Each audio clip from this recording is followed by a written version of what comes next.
The Force is old and full of shadows. The awakening. The first thing Obi-Wan Kenobi noticed was the smell. Not recycled air, not the sterile bite of a starship's life support system. Something sharper. Ozone, hot metal, the acrid tang of charged circuitry humming just beneath perception. His eyes snapped open. Wrong ceiling, wrong ship. Wrong body. The conference room of the Trade Federation battleship stretched before him. Polished floors, cold lighting, the geometric precision of Neimoidian design. A protocol droid stood nearby, servile and oblivious, placing cups of tea on a low table. Obi-Wan's heart hammered in his chest. Too fast, too strong. The rhythm of a young heart that didn't know exhaustion, didn't carry decades of scars. He looked down at his hands. Smooth skin. No weathering, no age spots from twin suns beating down on a hermit's weathered knuckles. His fingers flexed. Strong, precise, young. 25. The number arrived with absolute certainty, the same way he knew his own name. He was 25 years old again. Not the broken old man who had fallen to Vader's blade aboard the Death Star. Not the desert hermit who had watched over Luke Skywalker for 19 lonely years. A Padawan, his breath caught. Across from him sat Qui-Gon Jinn. Alive. Qui-Gon's presence in the Force was warm, steady, familiar in a way that made Obi-Wan's throat tighten. The long hair tied back neatly. The calm patience in his weathered face. The slight smile as he waited for the Viceroy, completely unaware that in minutes this room would fill with poison gas. Obi-Wan's mind raced. The Trade Federation. Naboo blockade. Negotiations that were never meant to succeed. Phantom menace. He was back at the beginning. The Force had sent him back to the very start of the nightmare, before the Clone Wars, before Order 66, before Anakin's fall, before everything burned. His hand moved instinctively to his lightsaber hilt. Muscle memory from a lifetime of combat flooded through him. Thousands of duels, decades of mastery, the perfected economy of Soresu carved into his very bones. But this body was young, untested, officially still favoring Ataru under Qui-Gon's tutelage. The protocol droid turned. "The Viceroy will see you shortly." Obi-Wan didn't acknowledge it. His senses stretched outward through the Force, feeling the shape of the ship around them. Battle droids in the corridors, Neimoidian officers scurrying through the command decks, and below, in the hangar bays, the machinery of invasion, tanks, troop carriers, thousands of droids preparing to descend on Naboo. He knew what came next. Newt Gunray would seal this room. Deoxys gas would flood the vents. Qui-Gon and he would fight their way out, stow aboard landing craft, reach Naboo's surface. No, not this time. This time, he knew. This time he could change it. Qui-Gon glanced at him, one eyebrow raised. "You're unusually quiet, Padawan." Obi-Wan met his master's eyes. So much he wanted to say. "I watched you die. I held you as the light left your eyes. I've spent decades regretting that I wasn't fast enough, wasn't good enough to save you." Instead, he said simply, "I have a bad feeling about this." Qui-Gon's smile deepened. "Trust your instincts." A faint hiss echoed from the ventilation system. Obi-Wan's eyes snapped to the ceiling grate. Green mist began curling through the slats. Pale, sickly, sweet-smelling. Deoxys. Deadly. Designed to kill Jedi while they sat helpless in a sealed room. In the original timeline, he'd been caught off guard, held his breath, fought through dizziness and panic to escape. Not this time. Qui-Gon rose to his feet, hand moving toward his mouth. "Gas." "Deoxys," Obi-Wan interrupted, already standing. His voice was calm. "Clinical, colorless at low concentration, greenish at high density. Causes respiratory failure in 30 seconds. Fatal in 90. Qui-Gon stared at him. "How do you—" Obi-Wan didn't answer. He simply raised his hand. The Force responded like an old friend welcoming him home. Not the tentative reach of a Padawan still learning to trust his connection. This was the deep, bone-certain command of a master who had spent a lifetime learning to listen. The air itself bent to his will. The Deoxys gas swirled, compressing, driven away from them in a perfect sphere of clean oxygen. It pressed against the walls, harmless, contained, leaving a pocket of breathable air around the two Jedi. Qui-Gon's eyes widened. "Obi-Wan, that technique." The door hissed. Sealed. Locked from the outside. Battle droids appeared in the corridor viewport, skeletal frames moving with mechanical precision. Red photoreceptors flickered. Blasters raised. Obi-Wan's lightsaber ignited with a snap hiss that sang through his soul. Blue light flooded the room, reflecting off polished walls. The hum settled into the air, a sound he'd missed more than he'd realized. Beside him, Qui-Gon's own blade flared to life. "Stay close to me, Master," Obi-Wan said quietly. And trust me, Qui-Gon's expression was pure confusion. His Padawan, his often impetuous, occasionally reckless apprentice, was speaking with the certainty of a council master. But Qui-Gon Jinn had always trusted the Force. He nodded. The door blew open. The dance of blades battle droids flooded into the room, a dozen skeletal frames moving with jerky efficiency. Blasters raised. Red bolts streaked through the air before Obi-Wan could blink. But he'd already moved. His blade was there, exactly where the bolts would be, exactly when they'd arrive. Not luck. Not reflexes. Pure certainty. He'd fought droids for 3 years during the Clone Wars. He knew their targeting algorithms, their fire patterns, the microsecond delay between photoreceptor tracking and trigger activation. The first bolt deflected into a droid's chest. Sparks erupted. The machine collapsed. The second bolt he caught on his blade and redirected into the ceiling, raining debris down on the droids behind. The third he sent back to sender, clean through a droid's photoreceptor. Qui-Gon fought beside him, powerful Ataru strikes scattering droids like toys. But he kept glancing at Obi-Wan, unable to hide his shock. Because Obi-Wan wasn't fighting like a Padawan. He fought like a master. His footwork was perfect. Tight circles, minimal movement, every step calculated to maintain optimal defensive positioning. Soresu, the defensive form he'd spent decades perfecting. The style that had let him hold off General Grievous duel Anakin on Mustafar, stand against Vader himself. No wasted motion, no openings, just an impenetrable wall of blue light that caught every bolt, redirected every shot, dismantled every droid with surgical precision. A droid lunged with an electrical pike. Obi-Wan sidestepped, let it overextend, then severed its arm at the joint. As it stumbled, he drove his blade through its central processor and was already moving to the next target before it hit the ground. Another fired point blank. Obi-Wan angled his saber just enough to deflect the bolt into the droid behind it, then stepped inside its guard and drove his elbow into its chest plate, hard enough to crack the metal. A flick of his blade finished it. Efficient, precise, perfect. Qui-Gon cut down the last droid and turned to stare at his Padawan, chest heaving slightly. "Where did you learn to fight like that?" Obi-Wan deactivated his lightsaber. The hum died, leaving only the acrid smell of scorched metal and melted circuits. "The Force teaches many things, Master," he said quietly, "if you're willing to listen."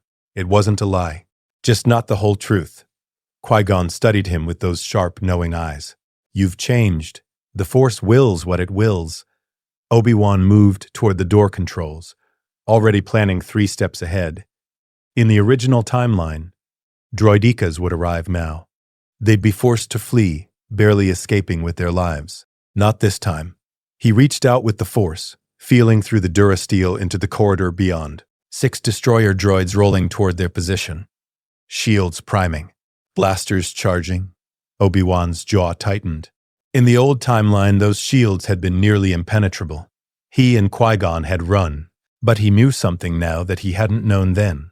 Droideka shields had a vulnerable window, the half-second between deployment and full activation. "Master," Obi-Wan said calmly, "when I open this door, push. With everything you have." Qui-Gon didn't question. He simply nodded, planting his feet, hands raising. Obi-Wan triggered the door release. The droidekas rolled into view, unfurling from their compact forms. Shields shimmered to life. Obi-Wan and Qui-Gon struck as one. A massive force push erupted from their combined will, an invisible battering ram that slammed into the droidekas with the force of a speeder collision. The shields, still forming, shattered like glass. The droids themselves flew backward, crashing into the corridor walls with metallic screeches. Before they could recover, Obi-Wan was moving. He crossed the distance in 3 strides, lightsaber flashing. One droideka lost its primary blaster. Another lost its central gyro. The third he simply bisected with a clean horizontal cut. The remaining 3 tried to reorient, but Qui-Gon was already there, green blade carving through their exposed cores. Silence fell. Qui-Gon looked at the wreckage, then at Obi-Wan.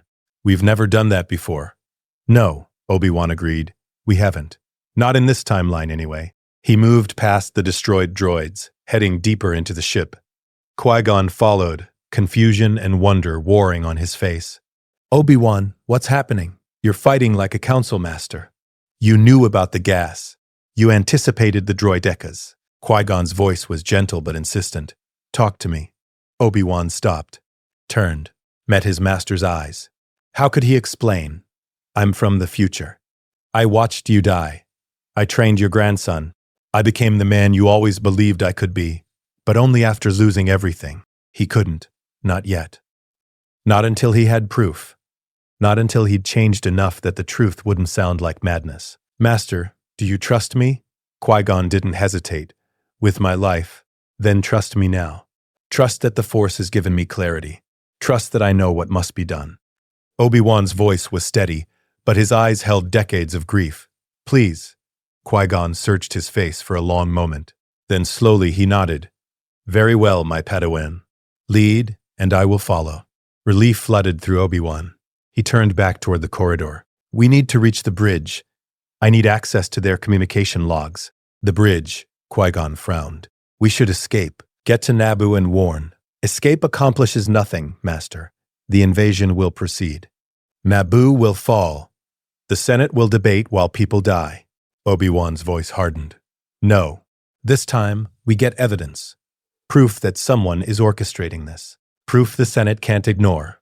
Qui-Gon's eyes narrowed. You know who's behind this. I have strong suspicions. Obi-Wan started walking again. But suspicions aren't enough. We need data. Communication logs.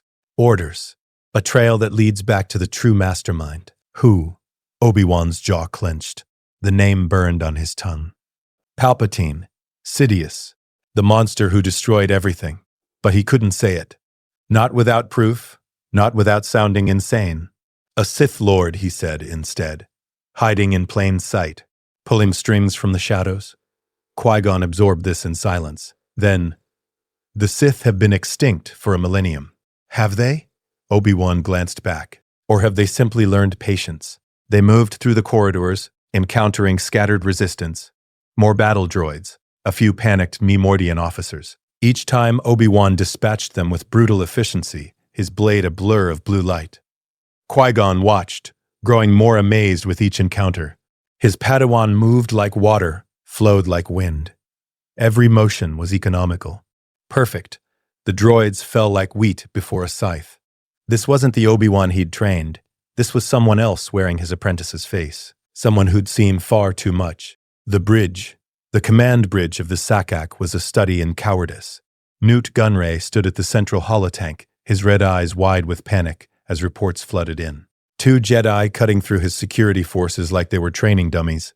His prize assassins, the droidicas, destroyed. His gas trap useless. How? He shrieked at the tactical droid. How are 2 Jedi destroying an entire battleship's complement of security? Unknown, Viceroy. However, projections indicate they will reach this deck in approximately 4 minutes. Gunray's hands shook. Seal the bridge. Activate the blast doors. Deploy everything. The main entrance exploded inward. Not from charges, not from a breaching tool, from pure force power. The blast door, 3 inches of reinforced durasteel, simply crumpled, torn from its frame by an invisible hand, and flung aside like tinfoil. Through the smoke walked 2 Jedi. Gunray stumbled backward, robes tangling around his legs. Guards! Kill them! Kill them! The bridge security droids raised their blasters. Every weapon in the room tore itself from mechanical hands and clattered to the floor. Obi-Wan stood in the doorway, hand extended, face calm. Behind him, Qui-Gon's expression was grim. Viceroy Gunray, Obi-Wan said quietly. We need to talk. Gunray pulled out a personal comlink, hands shaking. Lord Sidious, the Jedi there. The comlink flew from his grip, sailing across the room into Obi-Wan's waiting hand. Obi-Wan looked down at the device. Such a small thing, but in it, potentially, lay the evidence he needed. Communication logs, encrypted orders, a direct link to the Sith Lord pulling the strings. Interesting, Obi-Wan murmured. He pocketed the comlink and advanced on the Viceroy. Gunray retreated until his back hit the holotank. Stay back. This is an illegal assault on a Trade Federation vessel. The Senate will do nothing, Obi-Wan interrupted coldly, because they're bought, bureaucratic, and blind. But I am not. He leaned closer. Who ordered this blockade? Who told you to invade Naboo? I don't know what you, Obi-Wan's hand shot out. Not to harm, simply to rest against the Neimoidian's temple. The Force flowed through him, not a crude assault, but a precise probe. He'd learned this technique from Quinlan Vos years ago, would learn it in the old timeline. Gunray's eyes glazed, his resistance crumbled like wet parchment. Who gave the orders? Obi-Wan asked again, his voice soft and inexorable. Lord Sidious.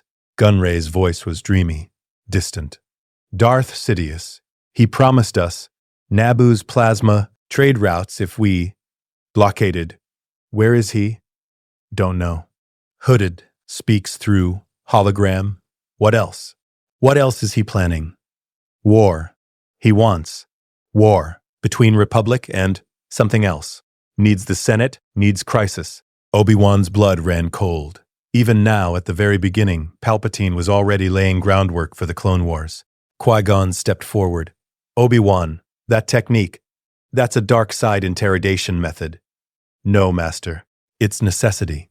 Obi-Wan released Gunray, who slumped to the floor, dazed. I take no pleasure in it, but the information is vital. He moved to the bridge's main computer terminal. His fingers flew across the controls, not with the hesitant uncertainty of a Padawan unfamiliar with Neimoidian systems, but with the practiced ease of someone who'd infiltrated dozens of separatist ships during the Clone Wars. Qui-Gon watched, speechless. Obi-Wan pulled up communication logs, encrypted messages, hologram recordings. He isolated the conversations between Gunray and Lord Sidious, hours of them, dating back weeks. The hooded figure never showed his face. But the voice, Obi-Wan's hands clenched on the console. He'd know that voice anywhere. Grandfatherly, kind, poisonous, Palpatine, but the recordings wouldn't prove that.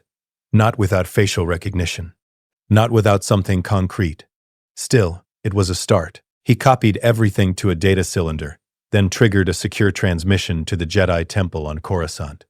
Master Yoda needed to see this. The Council needed to know the Sith were moving openly again. What are you doing? Qui-Gon asked. Changing the future, Obi-Wan said simply. Alarms blared. The ship shuddered. Warning lights flashed across every console. Viceroy Gunray has initiated a ship-wide lockdown, the tactical droid reported mechanically. All blast doors sealing. Hangar bays entering emergency protocols. Obi-Wan smiled grimly. Good. That means they're panicking. He turned to Qui-Gon. We're leaving now, Master. But not the way they expect. Descent to Naboo. The hangar bay was chaos. Battle droids scrambled to stop the two Jedi who'd somehow reached the launch deck, despite every security measure. MTTs were being prepped for deployment. Troop transports idled on their repulsor platforms. And in the center of it all, Obi-Wan Kenobi walked with absolute confidence toward a waiting late gunship. Trade Federation model, captured months ago from a Republic test facility. Obi-Wan, Qui-Gon called, deflecting blaster fire as he backed toward the ship. This is insane. Insanity, Obi-Wan replied, cutting down 3 droids with one elegant strike, is expecting different results while doing the same thing. He reached the gunship's boarding ramp. We're changing tactics, Master. No more running. No more reacting. He leapt into the pilot's seat. Qui-Gon stared. You can fly one of these? Master, I can fly anything. Obi-Wan's hands moved across the controls with practiced ease. The engines roared to life. Hold on. The gunship lifted off. Blaster fire pinged off its armored hull. Obi-Wan spun the craft, angling toward the hangar's magnetic shield, then punched the throttle. They burst into space. Behind them, the Sakak grew smaller, its turbo-lasers trying and failing to track their small, fast-moving craft. Qui-Gon gripped his seat restraints, staring at his Padawan. Where did you learn to pilot like this? Obi-Wan didn't answer. He was already plotting a course, not to Theed, not to the palace, but to a specific set of coordinates in Naboo's swamps. Master, he said quietly, do you remember your first lesson to me about the living force? Be mindful of the present moment. Exactly. Obi-Wan's jaw tightened. I spent years ignoring that. focused on the code, on rules, on what I should do rather than what I must do. He glanced at Qui-Gon. You were right, Master. About so many things, I just never realized it until it was too late. Too late for what? For you. The words hung between them, heavy with meaning. Qui-Gon couldn't yet understand. The gunship entered Naboo's atmosphere, flames licking across the viewport as friction heated the hull. Below, the planet's green surface spread like a jewel. Oceans, forests, and somewhere in those swamps, a Gungan city that held the key to Naboo's defense. But Obi-Wan wasn't going there first. He adjusted course, heading toward Theed's outskirts. We need to warn Queen Amidala, Qui-Gon said. Get her off planet before the invasion forces. The invasion forces won't reach Theed, Obi-Wan interrupted. What? Obi-Wan? There are thousands of battle droids on that ship, and they all require communication with the central control ship to function. Obi-Wan's smile was cold, which I've just transmitted the access codes for to a very specific frequency. Qui-Gon's eyes widened. You're going to shut them down? Eventually. First, I'm going to do something better. Obi-Wan pulled up a tactical display. I'm going to make them attack each other. He'd learned this trick during the Clone Wars, a virus that corrupted droid FF systems, making them target friendly units.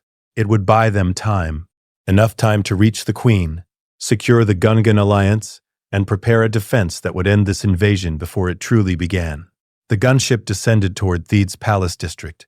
Below, the elegant architecture gleamed in the sunlight.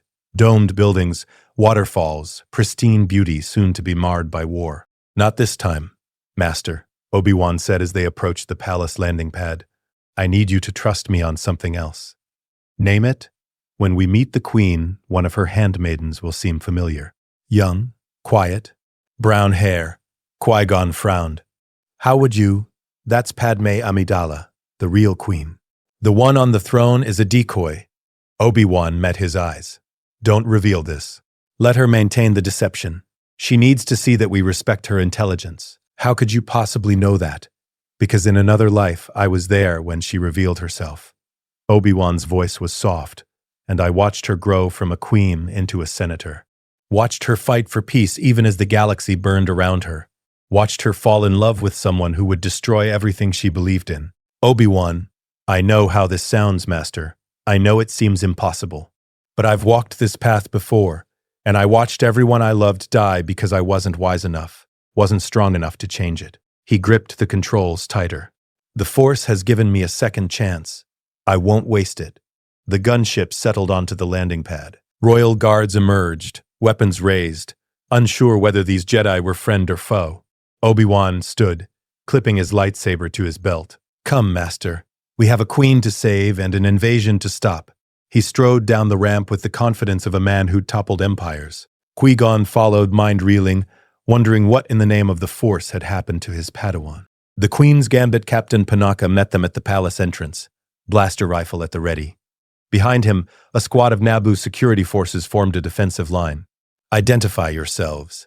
I am Jedi Master Qui-Gon Jinn, Qui-Gon said calmly.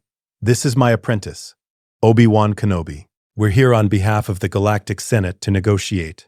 The negotiations were a trap, Obi-Wan interrupted. The Trade Federation never intended to talk. They're preparing to invade. Landing craft are already descending. Panaka's eyes narrowed. How do you know this? Because we were just aboard their command ship. Obi-Wan's voice was urgent. We don't have much time. We need to evacuate the Queen. Now. Panaka studied them for only a heartbeat. The conviction in Obi-Wan's voice, the absolute certainty, made the decision for him. Follow me. They ran through marble corridors, past towering windows that overlooked Theed's waterfalls. In the distance, dark shapes descended through the clouds. MTTs, troop transports, invasion craft. The Federation was coming. The throne room doors burst open. Inside, Queen Amidala sat in full ceremonial regalia, white face paint, elaborate headdress, flowing robes. Handmaidens flanked her, identically dressed. Obi-Wan's eyes found Padme immediately, third from the left, watching him with sharp intelligence. Your Highness, Panaka said urgently, the Jedi report that invasion forces are landing. We need to evacuate immediately. The Queen stood, regal despite the chaos. Where would you have me go, Captain? Coruscant, Qui-Gon said. You must appeal to the Senate. They'll send aid. The Senate won't act in time, Obi-Wan interrupted. He met the Queen's eyes. Your Highness, Naboo will be occupied within hours. But if you reach Coruscant, if you testify before the full Senate about what's happening here, you can force political action. It won't save Naboo today, but it will save it eventually. The Queen's painted face was unreadable. You're asking me to abandon my people. I'm asking you to be strategic. Obi-Wan stepped closer. Your Highness, you're worth more alive on Coruscant than dead in Theed. The Federation wants to silence you. Don't let them. A long moment of silence. Then the Queen nodded. Very well. Prepare my ship. Escape from Theed, the Royal Nubian starship, sat gleaming on the palace hangar platform, its chromium hull reflecting the late afternoon sun. Naboo security forces scrambled to load supplies while handmaidens hurried the Queen aboard. Obi-Wan stood at the base of the ramp, scanning the city skyline. In the distance, smoke rose from the outskirts. The Federation had already begun their assault. Qui-Gon approached. This is the right call. It's the only call, Obi-Wan said. The Queen needs to survive. Without her, Naboo has no voice in the Senate. An explosion rocked the far side of the city. Closer now. We need to go, Panaka shouted from the ramp. Now. They boarded. The ship's engines roared to life, repulsor lifts humming as the craft rose from the platform. Through the viewport, Obi-Wan watched Theed fall away below, beautiful, peaceful, soon to be occupied. But not forever, he promised himself. This time, we'll save it. All of it, the pilot's voice crackled over the intercom. All hands, brace for atmosphere exit. The blockade is still active. This is going to get rough. The ship accelerated, climbing toward the blue sky that darkened into the black of space. Stars appeared, and surrounding Naboo like a metal noose, the Trade Federation fleet. Battleships, cruisers, fighter squadrons. Multiple bogies incoming, the pilot announced. Droid fighters closing fast. The ship shuddered as laser fire glanced off the shields. Obi-Wan gripped a handhold, reaching out with the Force to sense the battle unfolding around them. Vulture droids swarmed like insects. The Nubian ship twisted and dove, its sleek design allowing impressive maneuvers, but the droid fighters had numbers. Shields at 60%. Another impact. The ship lurched. 40%. Obi-Wan closed his eyes, focusing. He felt the geometry of the battle. The vectors.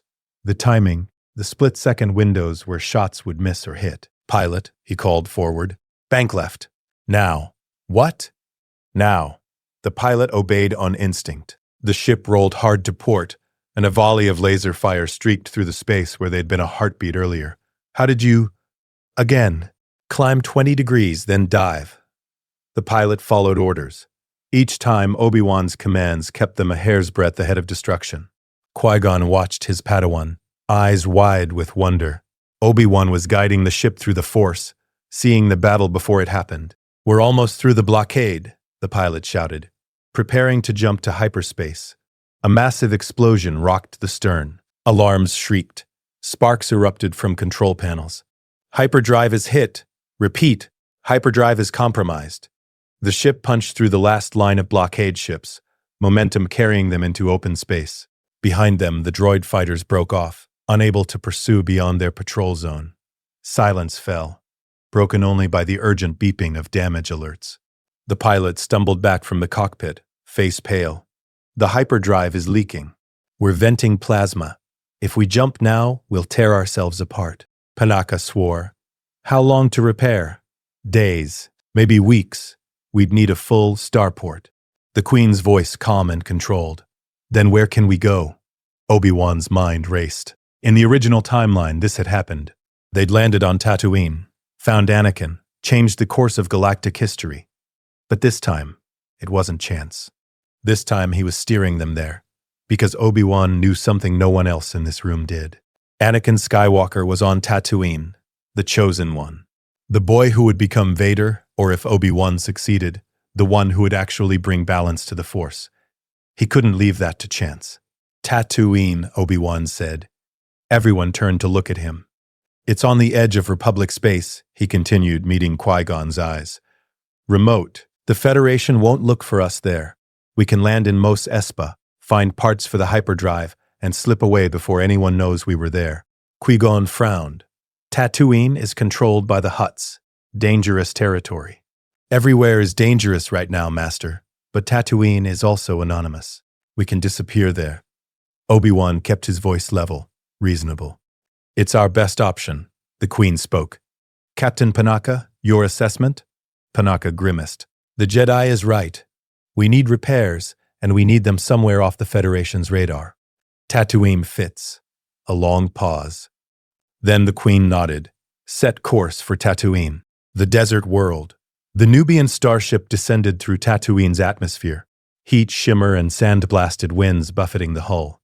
Below, the dune sea stretched endlessly. An ocean of sand and stone, broken only by the occasional rock formation or moisture farm. Obi-Wan stood at the viewport, watching the desert approach. Memories flooded through him. 19 years lived in that wilderness, watching over Luke, waiting for a purpose that came too late. Now he was back. But not as a hermit, as a Padawan, with a chance to change everything. There, the pilot said, pointing to a cluster of domed buildings on the horizon. Mos Espa, setting down on the outskirts. The ship settled onto the sand with a hiss of repulsor lifts. Heat radiated through the hull, oppressive, dry, familiar. The ramp lowered. Hot air rushed in, carrying the scent of sand and machinery. Qui-Gon turned to the Queen. Your Highness, we should leave minimal personnel visible. The fewer people who know you're here, the better. The Queen nodded. Agreed, Padme, she gestured to one of the handmaidens. You'll accompany the Jedi. Dress simply. Act as a servant. Obi-Wan hid his smile. Even now, Padme Amidala played the game perfectly. The girl, the real queen, nodded and slipped away to change. Master, Obi-Wan said quietly to Qui-Gon, we should scout the area. Make sure we haven't been followed. Agreed. They descended the ramp together. Sand crunched under their boots. The twin suns blazed overhead, merciless and familiar. Obi-Wan closed his eyes and reached out with the Force. Mos Espa sprawled a kilometer away, teeming with life, commerce, desperation. Slaves and traders, moisture farmers and scavengers. And somewhere in that chaos, a small house where a woman and her son lived in bondage. Shmi, Anakin, so close. After all these years, or rather, before all these years, he was finally close enough to save them both. But something else tickled at the edge of his awareness. Something dark. Obi-Wan's eyes snapped open. He spun, scanning the desert horizon. Rock formations, scrub vegetation. Nothing moving. But he felt it. A presence. Watching, waiting. Obi-Wan, Qui-Gon's voice was concerned. What is it? We're not alone, Master. Qui-Gon's hand moved to his lightsaber. Where? Obi-Wan pointed to a distant ridge. There, about 2 kilometers out. Something's watching us. Qui-Gon squinted, but saw nothing. Are you certain? Yes. Obi-Wan's jaw tightened. He knew this feeling. He'd felt it before, in the original timeline, though he hadn't recognized it then for what it was. Darth Maul, the Sith apprentice, was here. Palpatine must have sent him to track the Queen, to ensure she never reached Coruscant. In the original timeline, Maul had waited, observed, struck only when the Jedi tried to leave Tatooine, leading to the duel on Naboo that killed Qui-Gon. Not this time. Master, Obi-Wan said quietly, we need to move fast, get what we need, and leave. Immediately. What did you sense? Obi-Wan met his eyes. A hunter. Behind them, Padme descended the ramp, dressed in simple travel clothes, no makeup, no elaborate hair. Just a young woman, anonymous and unremarkable. Except Obi-Wan could see the steel in her eyes, the determination. She approached. Are we ready? Almost, Qui-Gon said. He turned back to Obi-Wan. You're certain about this planet? Obi-Wan looked past him, toward Mos Espa, toward the boy who would save the galaxy or destroy it, depending on the choices made in the next few days. Master, he said softly, everything we need is here. I'm certain of that. On the distant ridge, something metallic glinted in the sunlight, there for a heartbeat, then gone. A probe droid. Maul's eyes. The trap was set. The pieces were in motion. And Obi-Wan Kenobi, armed with the knowledge of a lifetime that hadn't happened yet, was ready to change everything. The streets of Mos Espa were exactly as Obi-Wan remembered them. Dust-choked alleyways wound between buildings of sun-baked clay and rusted metal. Vendors hawked their wares in a dozen languages. The air smelled of sweat, machinery, and desperation. Overhead, the twin suns blazed with merciless intensity. Padme walked beside Qui-Gon, her simple clothes and lack of makeup making her nearly invisible among the crowds. She pulled her hood lower, eyes scanning the market stalls with the wariness of someone who understood danger. Obi-Wan led them through the maze of streets with absolute certainty. No hesitation. No wrong turns, Qui-Gon noticed. "You know this city. I know where we need to go," Obi-Wan replied without breaking stride. "How? The Force guides me, Master." It wasn't a lie. Just not the whole truth. They turned a corner, and there it was, Watto's junk shop. A squat building with a faded sign in Huttese, surrounded by bins of scrap metal and discarded droid parts. Through the open doorway, Obi-Wan could hear the buzz of Watto's wings, and a child's voice, bright and eager, explaining something about a podracer engine. Obi-Wan's chest tightened. "Anakin. This is it," he said quietly. Qui-Gon frowned at the shop. "What are we looking for here?" "Parts for the hyperdrive." Padme suggested. "That," Obi-Wan agreed. "And something more important." He stepped through the doorway before Qui-Gon could question further. The interior was cluttered chaos, shelves packed with components, workbenches covered in half-assembled machinery, the organized disorder of someone who knew where everything was despite appearances. Watto hovered near the back, his wings a blur, examining a motivator with a jeweler's loop. At the workbench, a small boy worked on a podracer turbine, his hands moving with practiced precision despite their size. 9 years old, blonde hair, blue eyes that held too much intelligence for a child. Anakin Skywalker, the boy who would become Darth Vader. The monster in black who had cut down Obi-Wan aboard the Death Star, who had slaughtered younglings in the temple, who had choked the life from his own wife. But right now, he was just a child, small, innocent. Unmarked by tragedy, Obi-Wan felt his throat tighten with emotions he couldn't name. Watto looked up, his trunk-like snout twitching. "Ah! Customers, what can Watto do for you, eh?" Qui-Gon stepped forward. "We need parts for a J-type Nubian starship, specifically a T-14 hyperdrive generator." Watto's beady eyes lit up. "Nubian, eh? Ah, very expensive, very rare. I might have one, might not. Depends on what you can pay." "We have Republic credits," Padme said. Watto's expression soured. "Republic credits? Republic credits are no good out here. I need something real. Whoopie-uppie, Peggits, Truguts. We'll find a way to pay," Obi-Wan interrupted. His eyes were on Anakin, who had looked up from his work, curious about the strangers. The boy smiled shyly. "Are you here for parts? I can help. I know where everything is." "Anakin," Watto snapped. "Get back to work. These people are not your concern." The boy's smile faded. He turned back to his turbine, but Obi-Wan saw the hurt in his eyes, the automatic flinch of someone used to being dismissed. Something hot and fierce ignited in Obi-Wan's chest. "Actually," he said, his voice carrying an edge that made even Watto pause, "I'd like to speak with Anakin, if you don't mind." Watto's wings buzzed irritably. "The boy is a slave. He works for me. You want to talk, you talk to Watto. A slave." Obi-Wan's voice was soft, dangerous. "You keep a child in bondage." Qui-Gon shot him a warning look. "Obi-Wan, how much?" Obi-Wan asked, ignoring his master.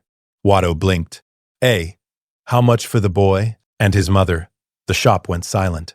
Anakin's head snapped up, eyes wide with shock. Qui-Gon stared at his Padawan like he'd gone mad. Padme's hand moved toward her concealed blaster, sensing the sudden tension. Watto recovered first, laughing. "The boy and Shmi? Oh, no. They are not for sale. Anakin. He is too valuable. Best mechanic on Tatooine. And his mother, she keeps him working hard. I would not sell them for 10,000 Republic credits," Obi-Wan said. Watto's laughter died. "You just said you had credits. I just said credits are no good. 20,000. Obi-Wan's voice was calm, inexorable. "Transferred directly to any account you name, any banking system in the galaxy. Immediate access." He had no such credits, of course, but he knew something Watto didn't. The data cylinder in his pocket contained access codes to Trade Federation accounts. Newt Gunray's personal slush fund, to be precise. Millions of credits just sitting there, waiting to be liberated. Obi-Wan had planned to turn it over to Republic intelligence. But some things were more important than money. Watto's wings stopped buzzing. He landed, his expression calculating. 20,000, that is a lot of credits. But why would you want two worthless slaves, eh? What are they to you? That's not your concern. Obi-Wan met his eyes. Do we have a deal? Watto's greedy mind was already counting the credits. 20,000 would set him up for life. He could buy a dozen slaves to replace Anakin, expand his business, retire comfortably. 30,000, he countered. Obi-Wan didn't blink. 25, final offer. A long, tense moment. Then Watto grinned, showing yellow teeth. Deal, but I want to see the credits first. No tricks. Of course. Obi-Wan pulled out his datapad. His fingers moved across the screen with practiced ease, accessing the stolen Federation accounts. A few keystrokes, a bypass of security protocols he'd learned during the Clone Wars. Would learn, he corrected himself mentally. The transaction completed. 25,000 credits transferred to Watto's account on the Hutt banking network. Watto checked his own device. His eyes went wide. It's real. The credits are real, as promised. Obi-Wan gestured to Anakin, who still stood frozen at his workbench. The transmitter chips. Remove them. Yes, of course. Watto scurried to a locked cabinet, pulled out a device that looked like a medical scanner. He approached Anakin, who flinched back. It's okay, Ani, Watto said, almost gently now that the boy was no longer his property. This won't hurt. You're free now. Free. The device beeped. There was a faint crackling sound. The transmitter chip deactivating. Anakin gasped, hand flying to his chest, feeling for the explosive device he'd lived with his entire life. Gone. Watto moved toward the back room. I'll get Shmi. Her chip too. As he disappeared, Anakin turned to Obi-Wan with eyes full of wonder and confusion. You bought us? Why? Obi-Wan knelt so he was at eye level with the boy. Up close, he could see so much, the intelligence, the potential, the raw force presence that blazed like a star. But also the fear, the uncertainty, the scars that slavery left on a soul even when the chains were removed. Because no one should be a slave, Anakin, Obi-Wan said gently. Especially not someone with as much potential as you. You don't even know me. I know enough. Obi-Wan placed a hand on the boy's shoulder. I know you're brilliant. I know you're kind. And I know the Force is extraordinarily strong with you. Anakin's eyes widened. The Force? You mean like the Jedi? Exactly like the Jedi. Are you? The boy's voice dropped to an awed whisper. Are you a Jedi? Obi-Wan smiled. I am. Before Anakin could respond, a woman emerged from the back room. Mid-30s, dark hair pulled back in a simple style, wearing the plain clothes of a servant. But her eyes, intelligent, warm, weathered by hardship but not broken, those eyes held strength. Shmi Skywalker. Obi-Wan stood, and for a moment he couldn't speak. He'd seen this woman only once in the original timeline, briefly, on Tatooine, before leaving her behind. Then, years later, he'd learned of her death. Captured by Tusken raiders, tortured, dying in her son's arms, planting the seeds of darkness that would consume him. Now she stood here, alive, whole, and about to be free. Mom, Anakin ran to her, grabbing her hand. Mom, we're free. This Jedi, he bought us. We're actually free. Shmi's eyes found Obi-Wan. For a long moment, they simply looked at each other. This woman who had suffered so much, and the man who had traveled through time to prevent that suffering. Thank you, she said softly. I don't know why you did this, but thank you. Obi-Wan bowed. The honor is mine, Shmi Skywalker. Watto bustled back, practically bouncing with glee. All done. Chips deactivated. They're yours now. He paused, looking at Anakin with something that might have been regret. You take care of yourself, boy. You were a good worker. Anakin just stared at him, still processing that he was free. Qui-Gon cleared his throat. He'd been silent through the entire exchange, but now he stepped forward. Obi-Wan, might I speak with you? Privately? They stepped outside into the blazing heat. Qui-Gon waited until they were out of earshot, then turned to his Padawan with an expression caught between amazement and concern. What are you doing? Saving them, Master.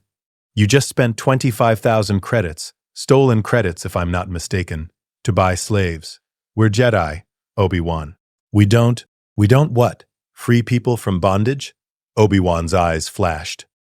Master, that boy in there is the strongest Force presence I've ever felt. He's the chosen one. Qui-Gon blinked. The prophecy? Yes. Anakin Skywalker will bring balance to the Force. But not if he's left here to rot in slavery, watching his mother suffer, building resentment and fear that will poison everything he touches. Obi-Wan's voice dropped. I've seen what happens when we ignore people like him, when we make them choose between the Jedi and their loved ones. It ends in disaster. You've seen this? Through the Force, Master. Visions. Possibilities. Obi-Wan met his eyes. Trust me. Please. Qui-Gon was silent for a long moment. Then slowly, he nodded. The Force has never guided you wrong before. And the boy, you're right, his presence is extraordinary. He glanced back at the shop. But what about the hyperdrive parts? Watto will give them to us. Obi-Wan smiled slightly. For a very reasonable price, now that he's 25,000 credits richer. Sure enough, when they returned inside, Watto was more than happy to sell them a T-14 hyperdrive generator, at cost no less, along with various other parts they'd need. As they prepared to leave, Anakin tugged on Obi-Wan's robe. Where are we going? Obi-Wan knelt again. Coruscant, the capital of the Republic. We'll take you and your mother somewhere safe. And then if you want, I'll train you to be a Jedi. Anakin's face lit up with a joy so pure it was almost painful to witness. Really? You mean it? I mean it, Anakin Skywalker. The boy threw his arms around Obi-Wan in an impulsive hug. Obi-Wan stiffened for only a moment, then returned the embrace, blinking away the sudden moisture in his eyes. This time, he promised silently, this time, I won't fail you. The hunter in the desert. They made their way back to the ship as the suns began their descent toward the horizon, painting the sky in shades of orange and red.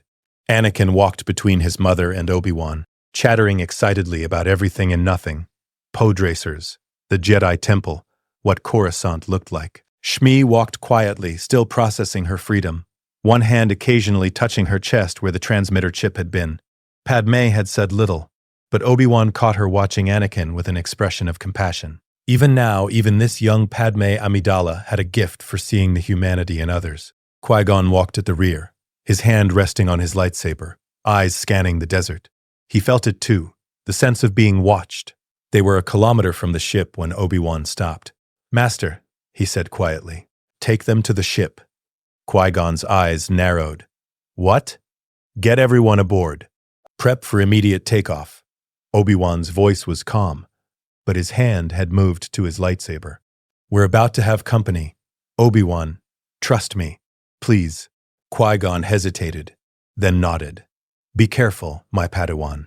He ushered Shmi, Anakin, and Padme forward, moving quickly toward the distant ship. Anakin looked back, confused, but his mother pulled him along. Obi-Wan stood alone in the desert, the wind picking up sand and swirling it around his boots.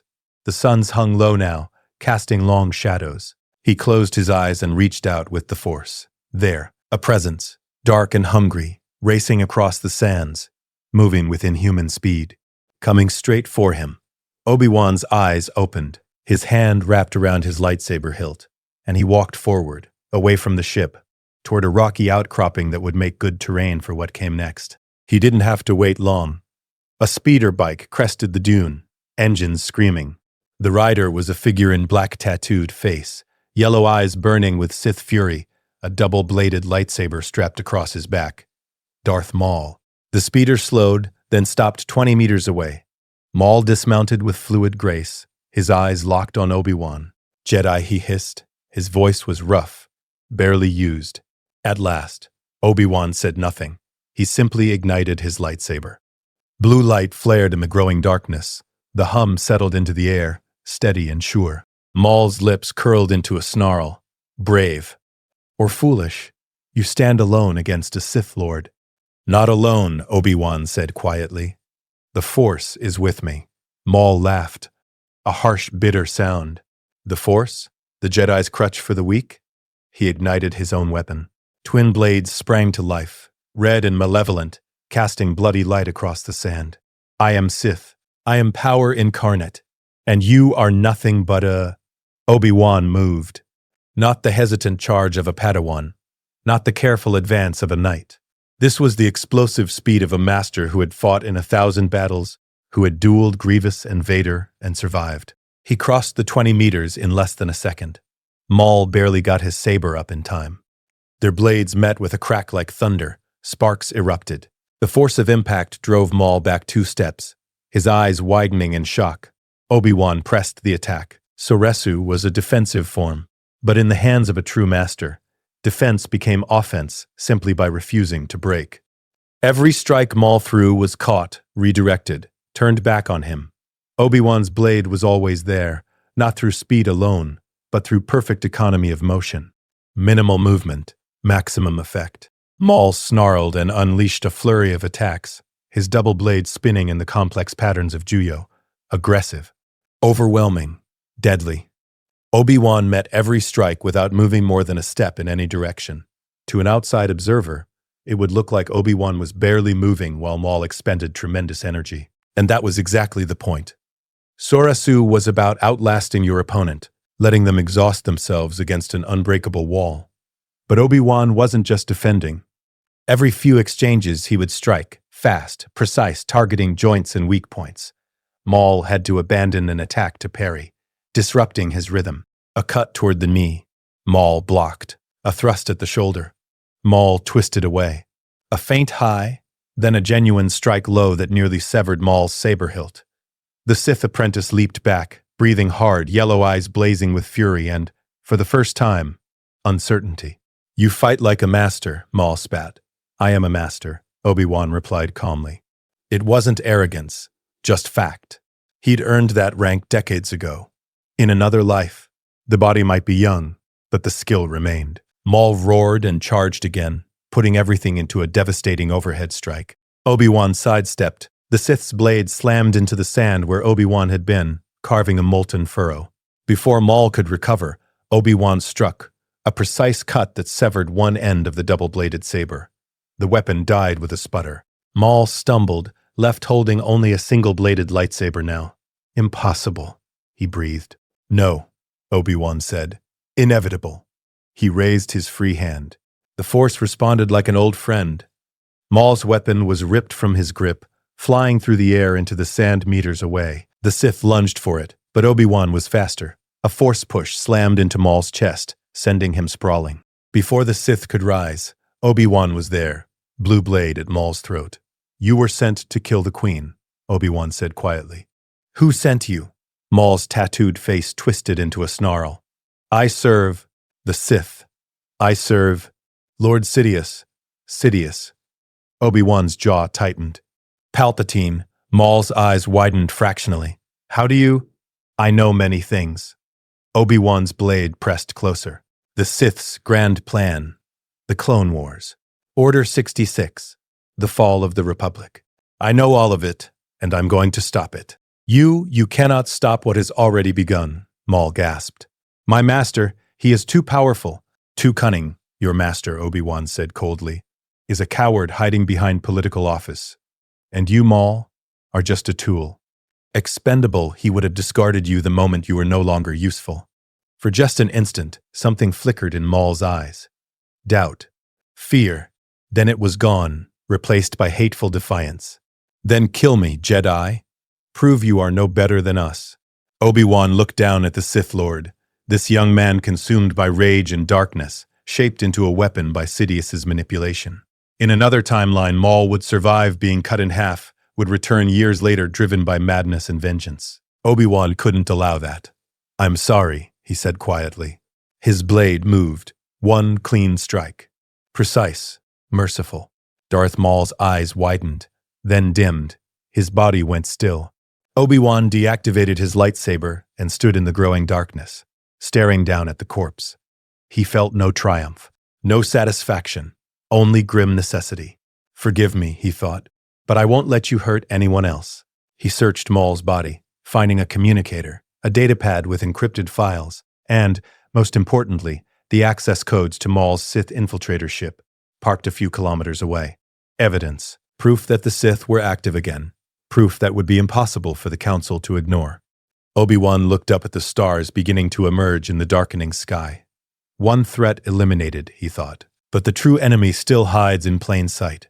He used the Force to levitate Maul's body and began the walk back to the ship. Discovery's Qui-Gon met him at the ship's ramp, eyes widening at the sight of the floating corpse. Obi-Wan? What happened? Darth Maul, Obi-Wan guided the body into the cargo hold. Sith apprentice. He was hunting us. I eliminated the threat. Qui-Gon stared at his Padawan, then at the body. The tattooed face, the Zabrak horns, the unmistakable aura of dark side corruption, even in death. You killed a Sith Lord? Alone. Yes, Master. Obi-Wan, Qui-Gon's voice was strained. Who are you? I'm your Padawan. Obi-Wan met his eyes. But I've also been given knowledge. Clarity. The Force has shown me what must be done, and I will do it, even if it costs me everything. Qui-Gon was silent for a long moment. Then he placed both hands on Obi-Wan's shoulders. I don't understand what's happening to you, Obi-Wan, but I trust you. I trust the man you're becoming. Obi-Wan's throat tightened. Thank you, Master. They sealed the cargo hold and made their way to the cockpit. Anakin and Shmi sat in passenger seats, both looking exhausted and overwhelmed. Padme stood near the pilot's chair, her expression troubled. What was that about? She asked quietly. A complication, Obi-Wan replied. Now resolved. The pilot had already installed the new hyperdrive. Systems hummed to life, ready for departure. Course set for Coruscant, the pilot reported. We can jump as soon as we're clear of the gravity well. Do it, Qui-Gon ordered. The ship lifted off, engines roaring. The desert fell away below. They climbed through atmosphere, past the thin clouds into the black of space. Stars surrounded them, infinite, cold, beautiful. And somewhere among them, on Coruscant, a Sith Lord sat in a position of supreme power, unaware that his carefully laid plans were unraveling. Jumping to hyperspace in 3, 2, 1. The stars stretched into lines, reality blurred. They were going home. Coruscant, the capital world of the Republic, was exactly as Obi-Wan remembered. A planet-wide city, endless towers reaching toward the sky, billions of beings going about their lives in blissful ignorance of the darkness that had nearly consumed them. The Royal Nubian ship descended through traffic lanes, guided by Republic controllers, toward the Senate district. Below, the Jedi Temple rose like a mountain of stone and light, its 5 spires reaching skyward. Anakin pressed his face to the viewport, eyes wide. It's so big. There must be millions of people here. Billions, Padme corrected gently. She'd returned to her queen's attire and makeup, becoming once again the regal figure required by her office. Shmi sat quietly, one hand holding Anakin's, still trying to process that this was real, that they were free, that they were on Coruscant. The ship landed on a Senate platform. Guards and attendants rushed forward to greet the queen, but Obi-Wan and Qui-Gon didn't wait for ceremonies. Master, Obi-Wan said urgently, we need to get to the temple, immediately. Qui-Gon nodded. Agreed. They took Anakin and Shmi with them, partly because they had nowhere else to go, partly because Obi-Wan wanted the council to meet the boy as soon as possible. An airspeeder carried them across the city to the temple. The massive doors opened at their approach, ancient mechanisms responding to the presence of Jedi. Inside, the halls were quiet, peaceful. Younglings trained in distant chambers. Knights walked with purposeful calm. This was the heart of the Order, the last bastion of light in a galaxy that didn't know how close it had come to falling into darkness. Obi-Wan led them straight to the council chambers. Qui-Gon sent an urgent request ahead, and by the time they arrived, all 12 masters were assembled. Master Yoda sat in his chair, ancient eyes sharp. Master Windu stood, arms crossed. Master Plo Koon, Koon, Fisto, all the faces Obi-Wan knew so well. Faces he'd watched die during Order 66. Not this time, Master Jinn, Yoda said, his ears twitching. Urgent your message was. What news do you bring? Qui-Gon bowed. Masters, we bring troubling evidence. The Sith have returned. Silence fell like a hammer. Impossible, Mace Windu said flatly. The Sith have been extinct for a millennium. Nevertheless, Qui-Gon continued, we encountered one on Tatooine. Darth Maul, he called himself. He attacked us. My Padawan, he glanced at Obi-Wan, defeated him. All eyes turned to Obi-Wan. You defeated a Sith Lord? Ki-Adi-Mundi's voice was skeptical. You, a Padawan? I had the advantage of surprise, Master. Obi-Wan said calmly. And the Force was with me. Show us, Yoda commanded. This evidence, let us see it.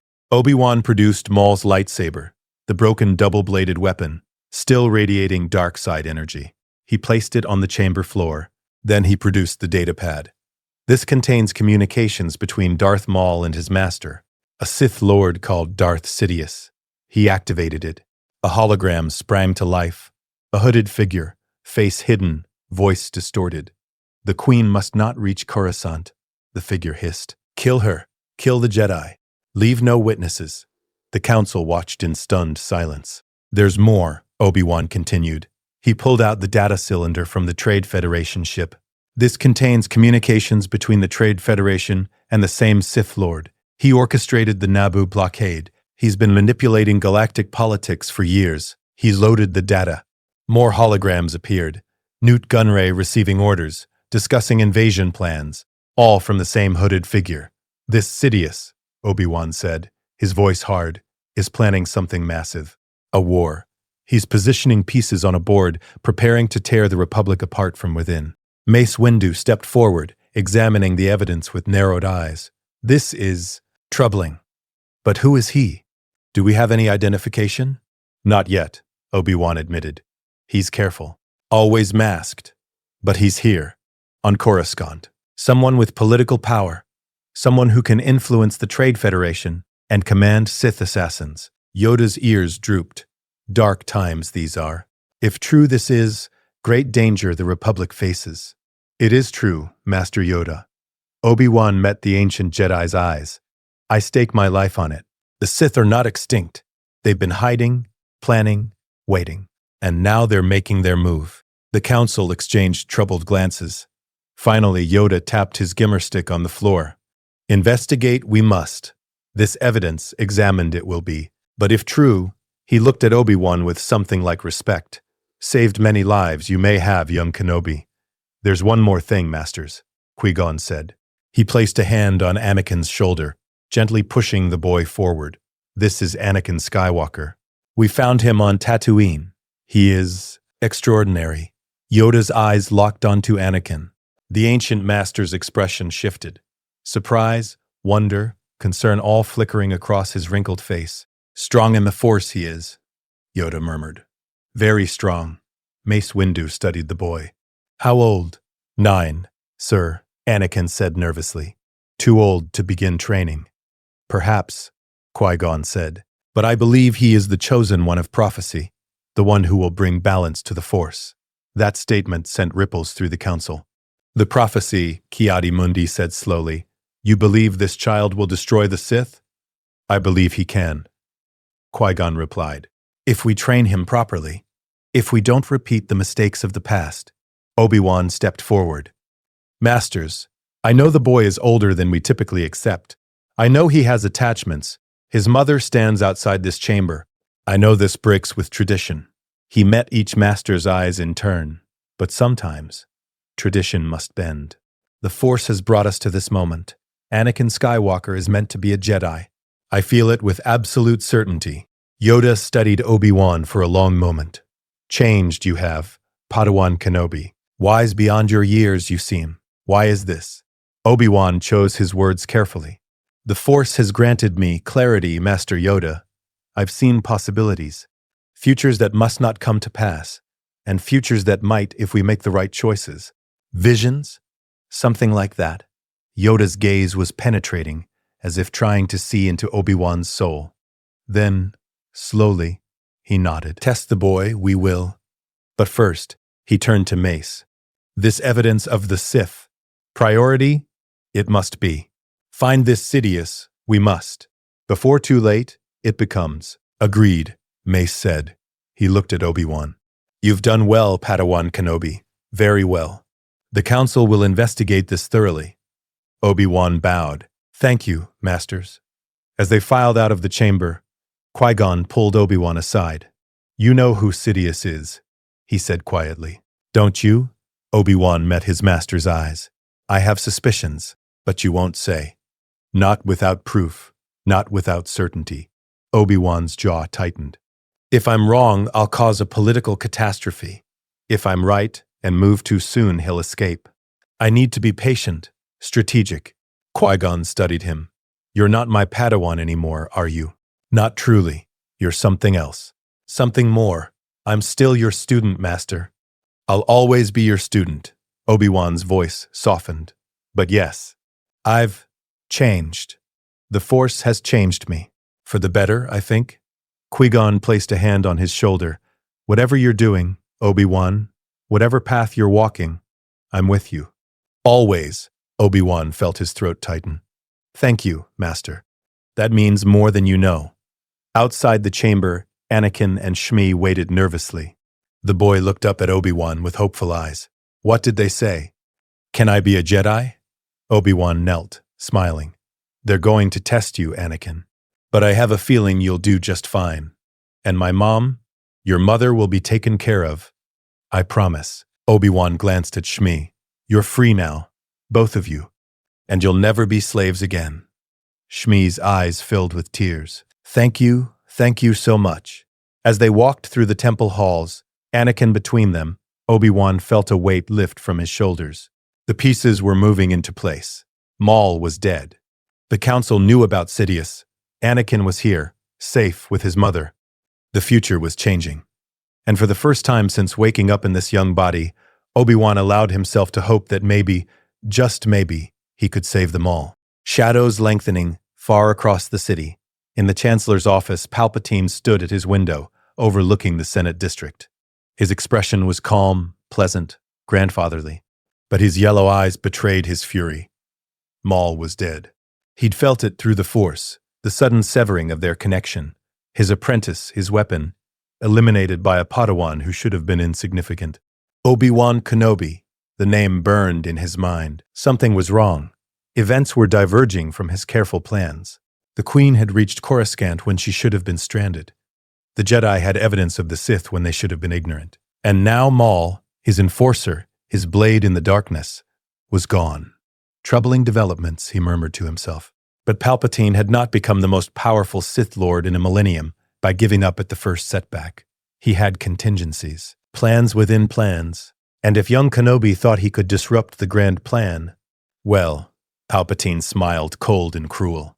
He would simply have to be more creative. The vision Obi-Wan woke in darkness, gasping.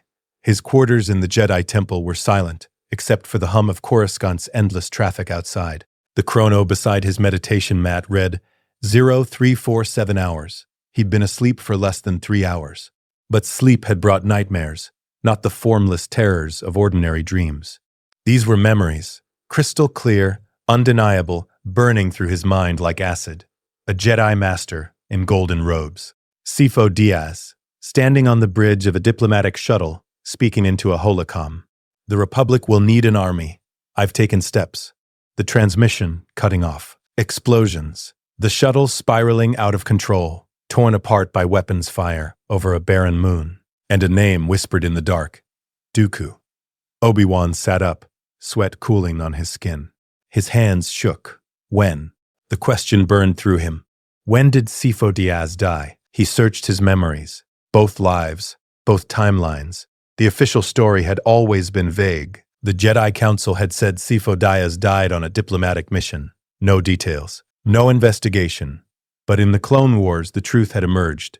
Murdered. By the Pike Syndicate. On orders from Count Dooku, who was working for Darth Sidious. And the timeline, Obi-Wan's blood ran cold. Now, it was happening now.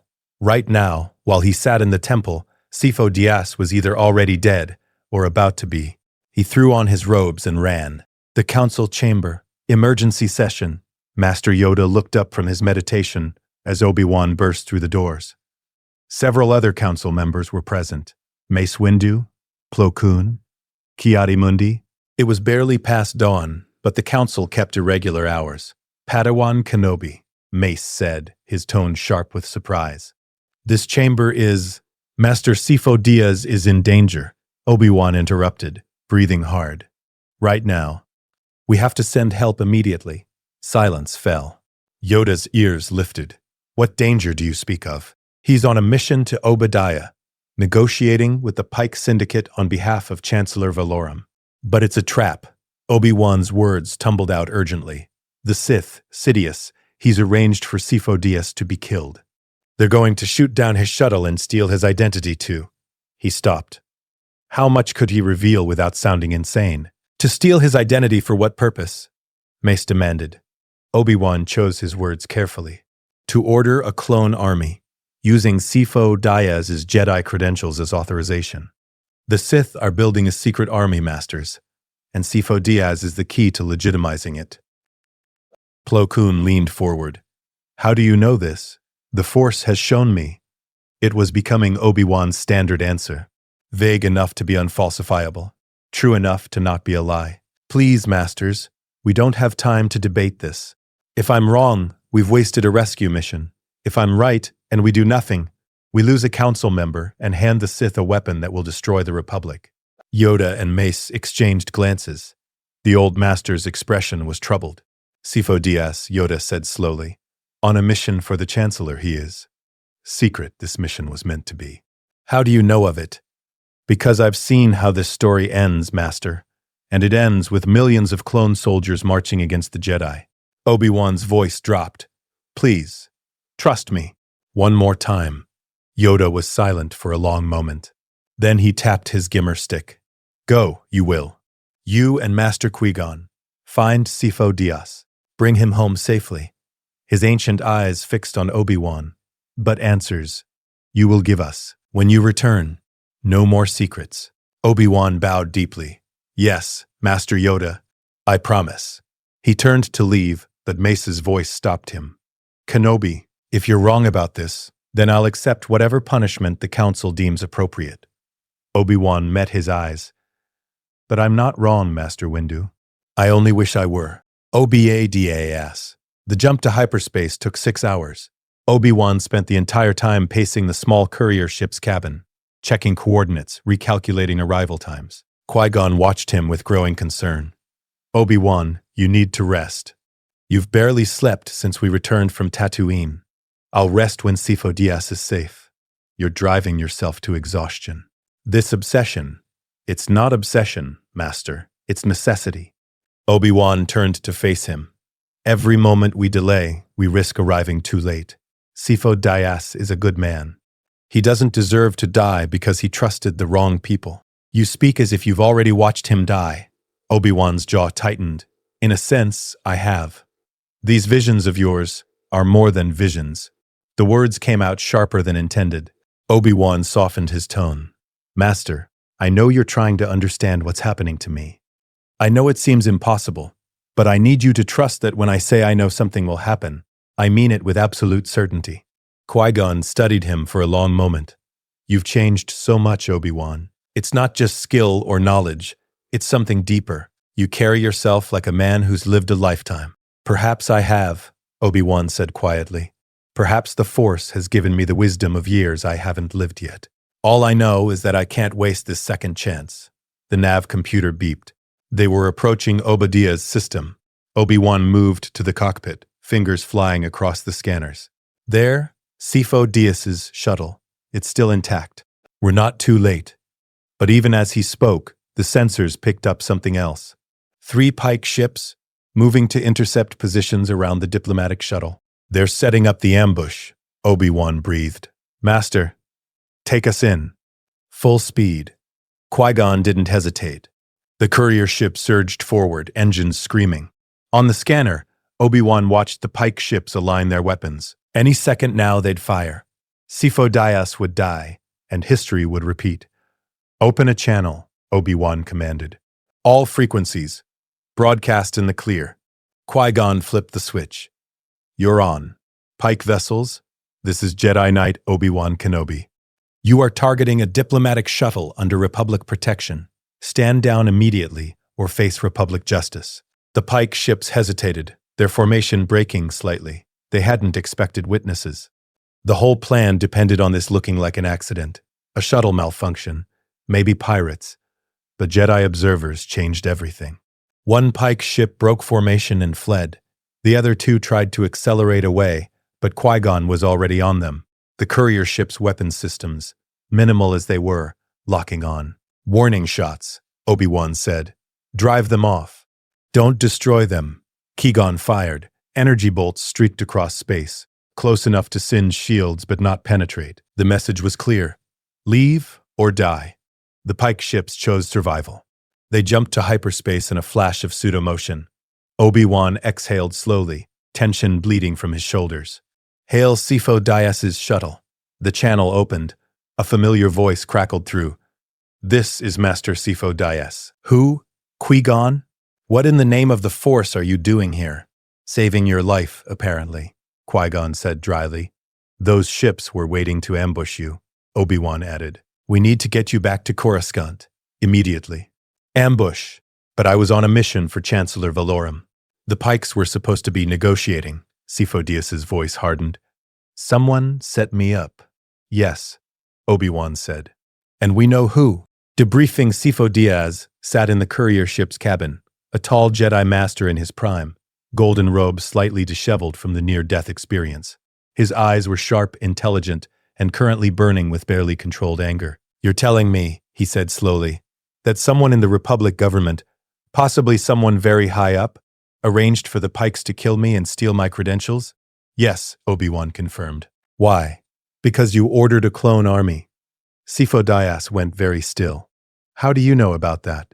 Qui-Gon and Obi-Wan exchanged glances. Qui-Gon gestured.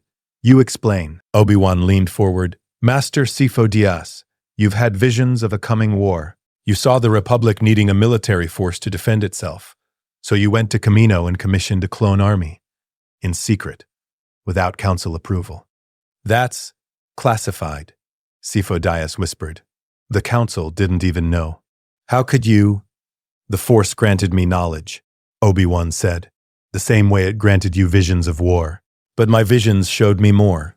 They showed me what happens if the Sith gain control of your army. The Sith are extinct. Are they? Obi-Wan pulled out a datapad showing the hologram of Darth Maul. Was Darth Maul. Sith apprentice. I killed him on Tatooine 2 weeks ago. His master, Darth Sidious, is alive and active, hiding in plain sight, manipulating galactic politics. Sifo Dyas stared at the hologram, his face growing pale. And the clone army? Qui-Gon prompted gently. I ordered it, yes. Sifo Dyas's voice was strained. But I used my own funds from my family estate. I thought I was preparing for the Republic's defense. Who did you work with on Kamino? Obi-Wan asked. The Kaminoans. Lama Su, the Prime Minister. He said they could deliver the army within 10 years. Sifo Dyas hesitated. But there were others involved. Financial backers. They said they represented a coalition of concerned Republic senators who wanted to ensure the military was ready for threats. Did you get names? One. The primary contact was a man named Tyrannus. Obi-Wan's blood ran cold. Tyrannus? You're certain? Yes. Why? Do you know him? That's Count Dooku's Sith name, Obi-Wan said quietly. Sifo Dyas stood abruptly, his chair clattering backward. No, that's impossible. Dooku, he left the Order, yes, but he wouldn't. He's not. He's being corrupted, Obi-Wan said. Or already has been. And he's working with Sidious to hijack your clone army project.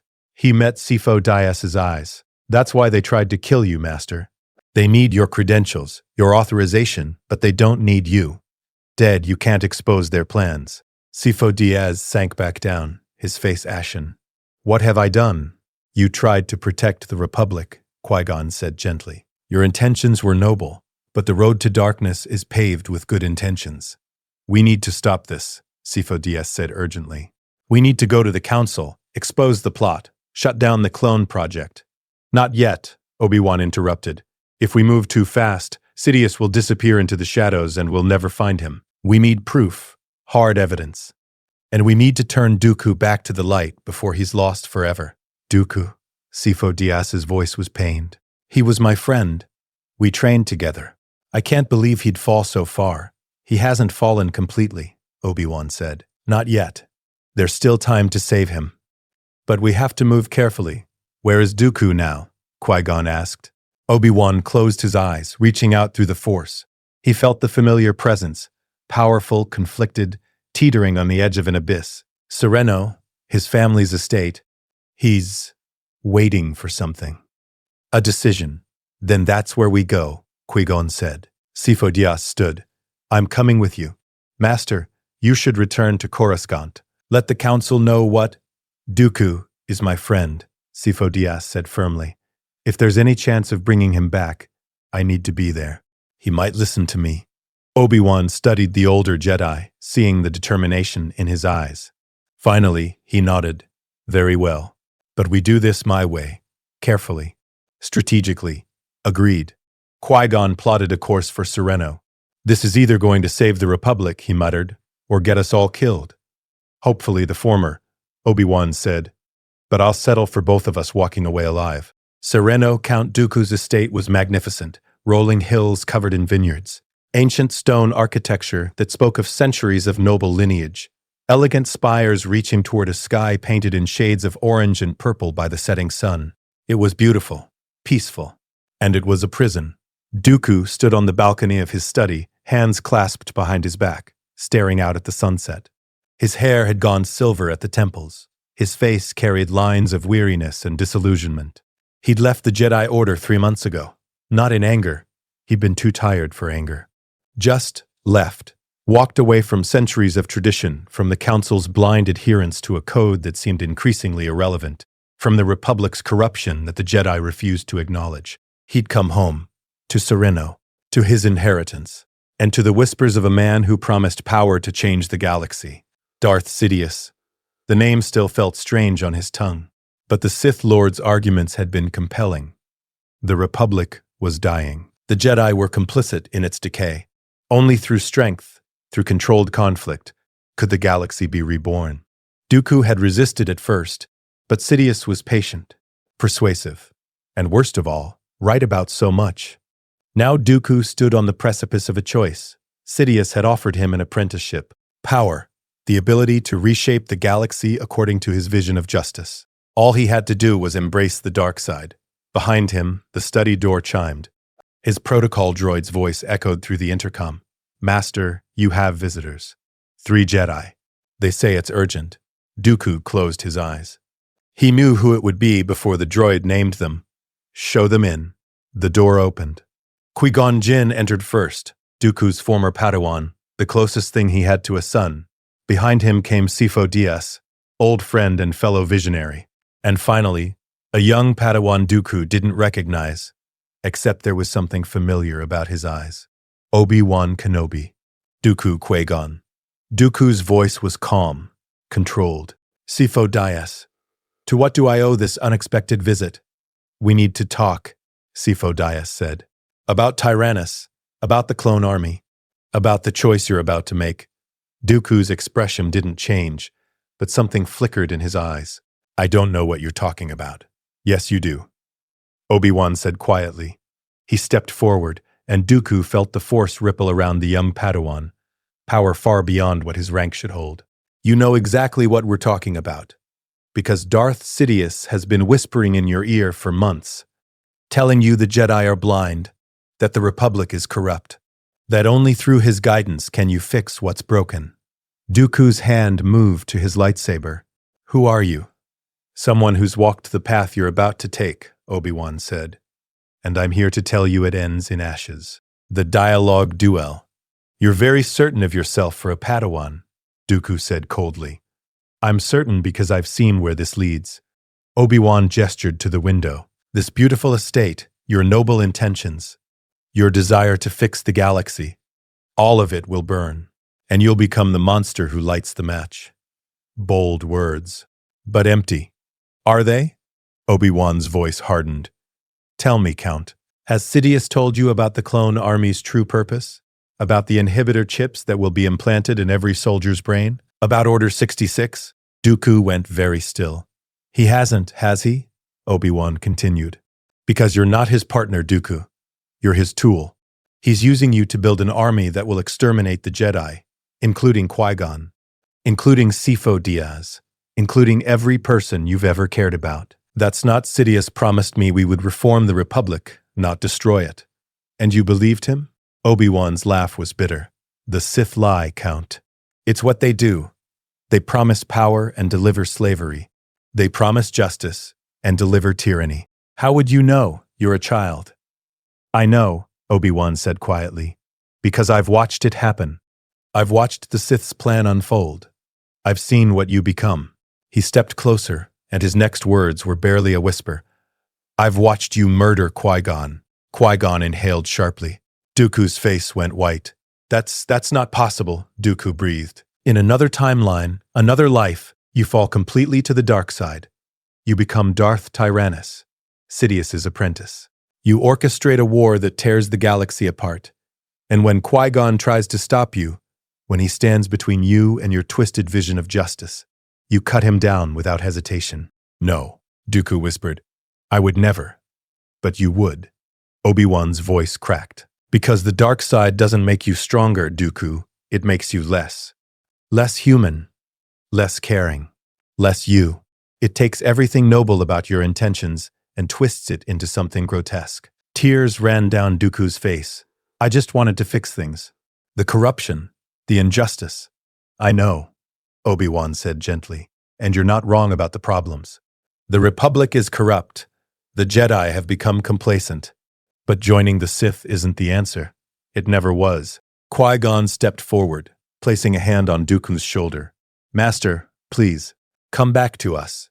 Not to the Order, if you truly can't serve the Council anymore. I understand. But don't fall to darkness.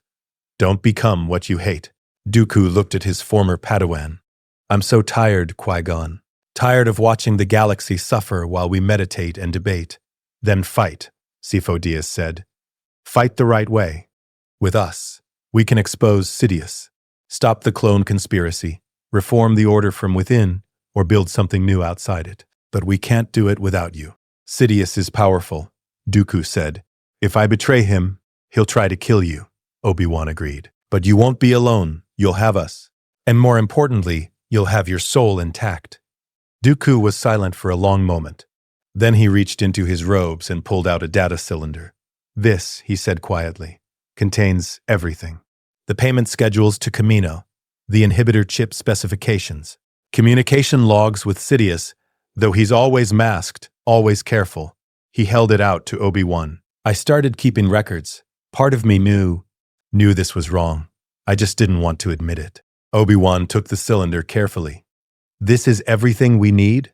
Most of it. The inhibitor chips are being designed by a scientist named Nala Se. She thinks they're for behavioral modification, making the clones more obedient. She doesn't know their true purpose. Dooku's voice was hollow. Order 66. A single command that will turn every clone soldier into a Jedi killer. Qui-Gon's face went pale. Millions of them. Throughout the galaxy, it would be the end of the Jedi Order, Sifo-Dyas breathed. Complete annihilation. Not if we stop it now, Obi-Wan said firmly. He looked at Dooku. You said you wanted to fix things. Here's your chance. Help us take down Sidious. Help us save the Republic. The right way. Dooku met his eyes. For a long moment, the former Jedi Master teetered on the edge of decision. Then he nodded. Very well. But we do this carefully. Sidious has spies everywhere. If he suspects we're moving against him, he'll activate contingencies, Obi-Wan agreed. So we need to be smarter than him. We need proof, evidence. And we need to know who he is. You don't know? Dooku looked surprised. I have strong suspicions, but suspicions aren't enough. Then it's fortunate, Dooku said quietly, that I can confirm them. Sidious is Chancellor Palpatine. The room fell silent. Qui-Gon's hand moved to his lightsaber. Sifo-Dyas swore softly. Obi-Wan just nodded slowly. I knew it, he said. But thank you for the confirmation. How did you know? Dooku asked. Because I've heard his voice before, seen his face beneath the hood, watched him sit on a throne built from the Republic's corpse. Obi-Wan's jaw tightened. Palpatine is the Sith Lord. The kind grandfatherly senator is a mask. Beneath it is a monster. Then we expose him, Qui-Gon said. Take this evidence to the Council. It's not enough, Dooku interrupted. The data cylinder proves the clone conspiracy exists, But Palpatine has been careful. His communications are always masked. There's no direct proof connecting him to Sidious. Then we get proof, Obi-Wan said. We set a trap. Force him to reveal himself. How? Obi-Wan smiled grimly. By threatening what he values most, his plan. The coalition. They gathered in Dooku's study as night fell over Sereno. 4 Jedi, former and current, united by a single purpose. Stop Darth Sidious. Save the Republic. Prevent the nightmare future Obi-Wan had lived through. The clone army is being grown on Camino, Sifo Dyas said, pulling up a star chart. Production is already underway. We can't stop it without revealing our hand to Palpatine. We don't need to stop it, Obi-Wan said. We need to control it. Remove the inhibitor chips. Replace them with harmless tracking devices, or just eliminate them entirely. That would require access to the cloning facilities, Dooku pointed out. And the Kaminoans report to their clients. If we show up asking questions, we don't ask questions. We make demands. Obi-Wan turned to Sifo Dyas. You commissioned this army. You have authority over the project. Use it. I can try, Sifo Dyas said slowly. But the financial backers might object. Let them. Obi-Wan's voice was hard. We'll deal with objections when they come. Right now, our priority is making sure those clones can't be turned into weapons against the Jedi. Qui-Gon studied the star chart. What about Palpatine himself? Even if we neutralize the clone army, he's still Chancellor, still in a position of immense power. We need to expose him publicly, Dooku said, in a way that can't be denied or explained away. Catch him using the Force, communicating with known Sith agents. Something incontrovertible. I have Maul's communicator, Obi-Wan said. Encrypted, but Palpatine doesn't know I have it. If we can arrange a conversation, record it. He'll suspect a trap the moment Maul doesn't respond, Dooku countered. Sidious is too cautious. Then we don't use Maul's identity. Obi-Wan's mind raced. We use yours, Count. You contact Sidious. Tell him you've had second thoughts. That you want to proceed with the plan after all. He'll want to meet with you, solidify your loyalty. And when he does, Qui-Gon said slowly, we're waiting. With council witnesses, with Senate guards, with enough firepower to ensure he can't escape. It's risky, Sifo Dyas said. If Palpatine senses the trap, he won't, Obi-Wan said. Because we'll make it look like I'm the liability. Like I'm the one who needs to be dealt with. Palpatine knows I killed Maul. He knows I brought evidence to the council. He'll see me as a threat. If Dooku offers to neutralize that threat, Sidious will want to oversee it personally. Dooku's eyes narrowed. You want to use yourself as bait. I want to give Palpatine a target he can't resist, Obi-Wan corrected. A Padawan who knows too much, who's disrupting his plans. He'll want me dead, and when he comes for me, we spring the trap. Absolutely not, Qui-Gon said firmly. I won't let you risk, Master. With respect, we don't have a choice. Obi-Wan met his eyes. Palpatine is too careful, too protected.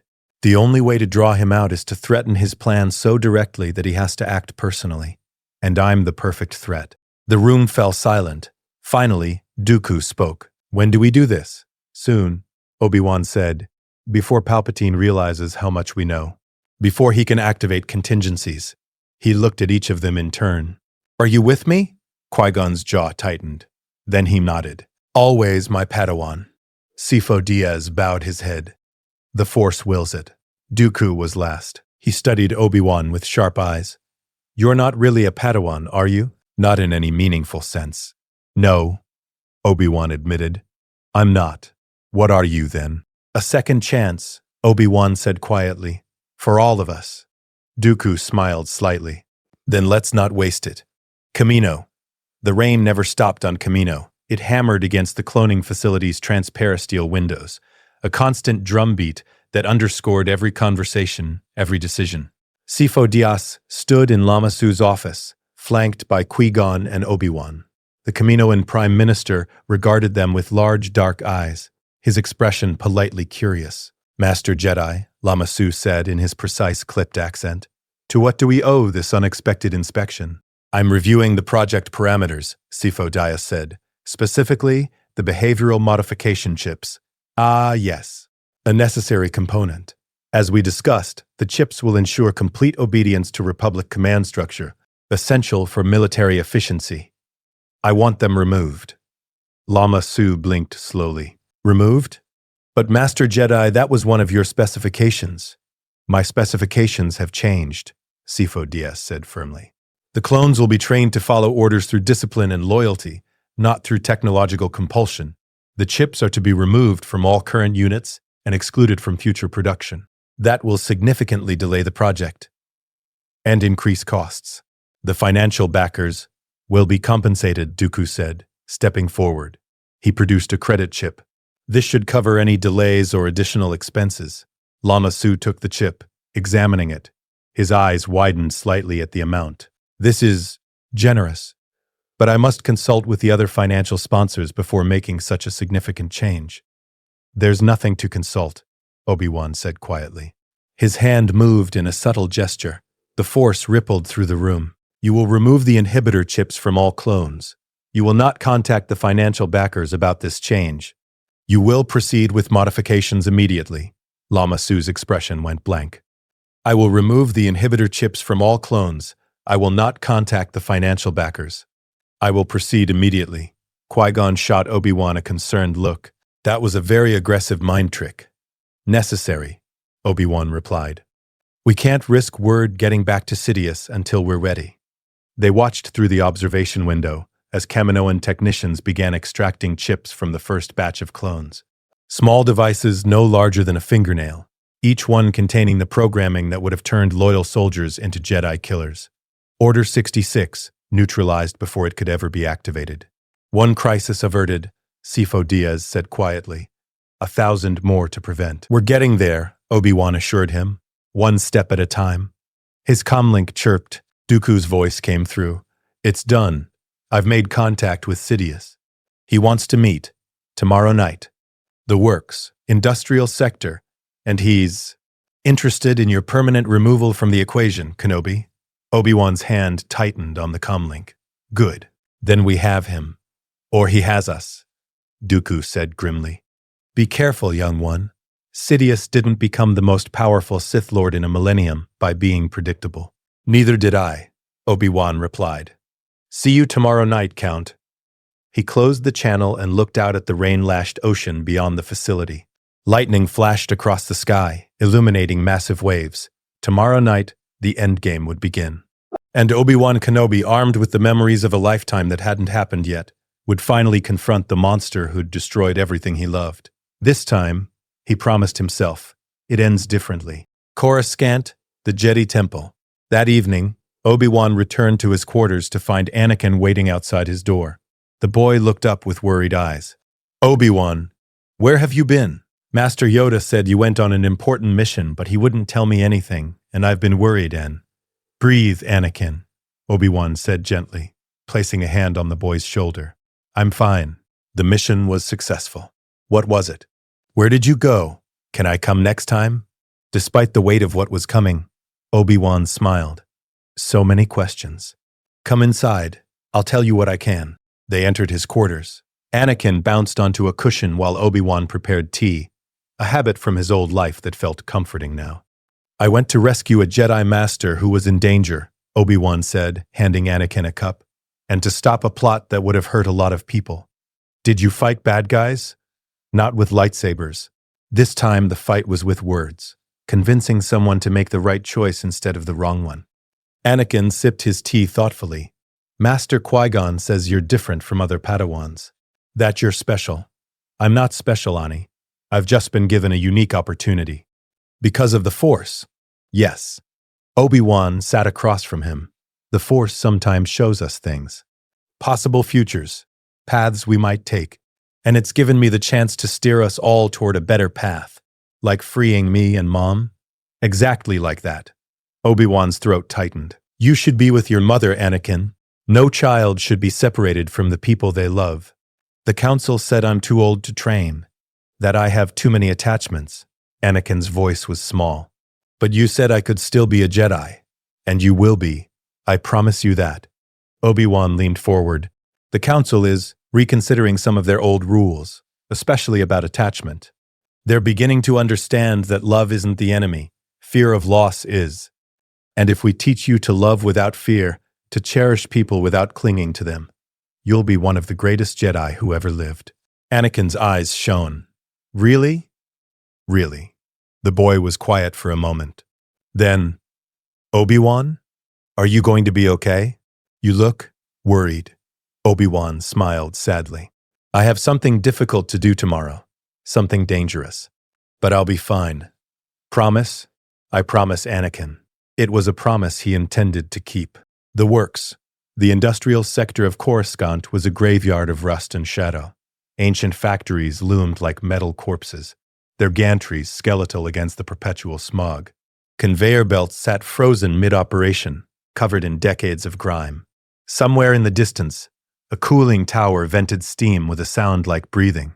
This deep beneath the gleaming Senate towers, there were no tourists, no surveillance, no witnesses, perfect for a Sith Lord's business. Count Dooku stood alone in the center of a vast assembly floor, surrounded by deactivated machinery. His lightsaber hung at his belt, untouched. His face was calm, composed, the mask of a nobleman meeting an old associate. But inside, his heart hammered against his ribs. This is madness, part of him whispered. Betraying Sidious. You've seen what he can do. And I've seen what he'll make me do, another part answered. Better to die standing than live kneeling. A shift in the Force. Dark, cold, hungry. Palpatine emerged from the shadows, not the kindly Chancellor in his fine robes, not even the masked Sith Lord in his hooded cloak. This was something between Palpatine's face, but twisted with an expression of such cold malevolence that it transformed him into something barely human. His eyes burned yellow beneath the dim lights. "My apprentice," Palpatine said, his voice like silk over broken glass. "You requested this meeting. I do hope it's not a waste of my valuable time." Dooku bowed. "My master, I wanted to discuss our mutual obstacle, the Padawan Kenobi." "Ah, yes, the troublesome boy who killed my previous apprentice." Palpatine circled slowly, hands clasped behind his back. "He's become quite the nuisance, hasn't he, bringing evidence to the council, disrupting our carefully laid plans? He knows too much," Dooku said. "About the clones, about the Sith. He's dangerous. Then why haven't you eliminated him?" Palpatine's voice sharpened. "You've had opportunities, Dooku. The boy trusts you. One well-placed strike, and our problem disappears. I wanted your permission first, my master." And Dooku hesitated, as if uncertain. "I thought perhaps you'd want to oversee it personally. Ensure there are no complications." Palpatine stopped circling. For a long moment, he simply stared at Dooku with those burning yellow eyes. Then he smiled. "How thoughtful of you, my apprentice. So concerned with proper protocol." His voice dropped to a whisper. "Tell me, Dooku, do you think me a fool?" The temperature in the room seemed to plummet. I don't understand, master. Don't you?" Palpatine's smile widened, showing too many teeth. "You disappear for days. Return with newfound conviction. Request a private meeting in a location far from prying eyes. And now you're so eager to discuss eliminating young Kenobi." He took a step closer. "You reek of deception, Count, and worse, of hope." Dooku's hand moved toward his lightsaber. "I wouldn't," Palpatine said softly. "Your friends are already surrounded." He raised one hand and gestured to the shadows.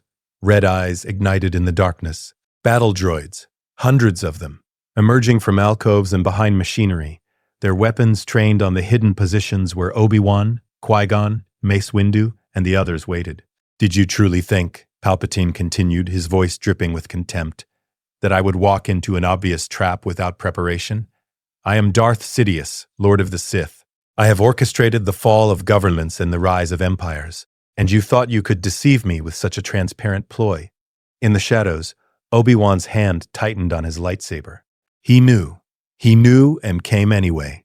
"Then why are you here?" Dooku demanded, his own lightsaber now in his hand, ignited its crimson blade casting bloody light across his face. "If you knew it was a trap, because I wanted to see who would betray me." Palpatine's eyes narrowed. "And now I know. My disappointment is immeasurable." He raised both hands. Lightning erupted from his fingertips. Not the tentative sparks of a learner, but a torrent of blue-white energy that screamed across the distance, like a living thing. Dooku brought his blade up, catching the lightning on his saber. The energy crackled and dissipated, but the force of it drove him back 3 steps, his boots scraping across the Duracrate floor. "Kill them all!" Palpatine roared. The battle droids opened fire. Chaos unleashed. Obi-Wan moved before the first shot was fired. He burst from cover, lightsaber blazing blue, deflecting bolts back into the droid ranks. Behind him, Qui-Gon and Mace Windu emerged like twin storms, their blades carving paths through the mechanical army. Sifo Dyas and 3 council members, Sase Tien, Kit Fisto, and Ajen Kolar, spread out, forming a defensive perimeter. "Protect Dooku," Obi-Wan shouted. "He's the primary target." As if in answer, Palpatine's attention snapped to the Jedi.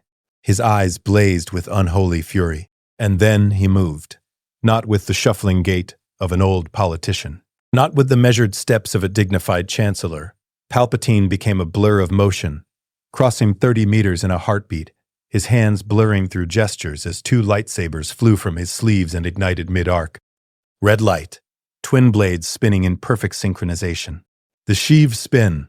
Sase Tien barely had time to raise his weapon before Palpatine was on him. One blade took his head, the other impaled Ajen Kolar through the chest. Both Jedi fell without a sound, their lives snuffed out in less than a second. Kit Fisto lunged, his blade meeting Palpatine's with a crack like thunder. The Nautolan Master was one of the finest duelists in the Order, his 4-eye strikes precise and powerful. Palpatine parried 3 attacks, then drove a blade through Fisto's stomach and kicked the body aside. 3 council members dead in under 5 seconds. "No," Mace Windu roared, charging forward with his purple blade raised high. Palpatine met him with a snarl of pure hatred. Their blades collided, and the shockwave sent nearby droids tumbling. They exchanged a flurry of strikes, Palpatine's Makashi precision against Mace's Vapad aggression, neither giving ground. But Palpatine was smiling. "You cannot defeat me, Windu. I am the Senate. I am the Republic. I am inevitable." "You're a monster," Mace spat, pressing the attack. Obi-Wan moved to flank, but a wall of force energy slammed into him like a physical blow, sending him crashing into a stack of supply crates. He rolled to his feet, ears ringing, and saw Palpatine's other hand gesture casually, maintaining the duel with Mace while simultaneously holding off 3 other Jedi with pure force power. "He's too strong," Sifo Dyas gasped, struggling against the invisible pressure pinning him to a support pillar. "No," Obi-Wan said, his voice steady despite the chaos. "He's just had more practice." Master Qui-Gon understood immediately. They moved as one, their connection through the Force allowing wordless coordination. While Palpatine focused on Mace, they struck from opposite angles, a pincer movement designed to force the Sith Lord to divide his attention. It worked. Palpatine snarled and released Sifo Dyas, redirecting his Force grip toward Qui-Gon. But Obi-Wan was already there, his blade intercepting the dark side energy and dissipating it into harmless light. "Impressive," Palpatine hissed. For a Padawan. He disengaged from Mace with a force push that sent the Master stumbling backward, then turned his full attention on Obi-Wan and Qui-Gon. The duel that followed was a masterclass in lightsaber combat. Palpatine fought with 2 blades, spinning and striking with movements that seemed physically impossible. His speed was inhuman, augmented by the dark side, drawing on decades of secret training and hatred refined to a killing edge. But Obi-Wan had fought worse. He dueled Grievous, dueled Vader, spent 19 years meditating on every mistake, every lost opportunity, every moment where he could have been better. And now, in this young body with reflexes like lightning and stamina that didn't falter, he was better. Soresu became a shield that Palpatine couldn't penetrate. Every strike was caught, redirected, turned back on the Sith Lord. Obi-Wan gave no openings, created no opportunities. He simply was, a wall of blue light that refused to break. Beside him, Qui-Gon fought with the wisdom of years and the raw power of Ataru. Where Obi-Wan defended, Qui-Gon attacked, leaping strikes from impossible angles, forcing Palpatine to constantly adjust. And then Mace rejoined the battle. Vapad fed on darkness, turning the opponent's own evil against them. With every strike Palpatine threw, Mace's blade met it with equal fury, the Sith Lord's hatred reflected and magnified. 3 Jedi Masters, working in perfect concert, Palpatine began to falter. "Enough!" he shrieked. He unleashed a nova of force energy, a shock wave that sent everyone within 10 meters flying. Droids toppled like dominoes. Jedi crashed into walls. The entire factory floor shook with the force of his rage. In the sudden silence, Palpatine stood alone, breathing hard, his robes scorched, and his face twisted with malevolent fury. "You think you can defeat me?" he spat. "I have transcended death itself.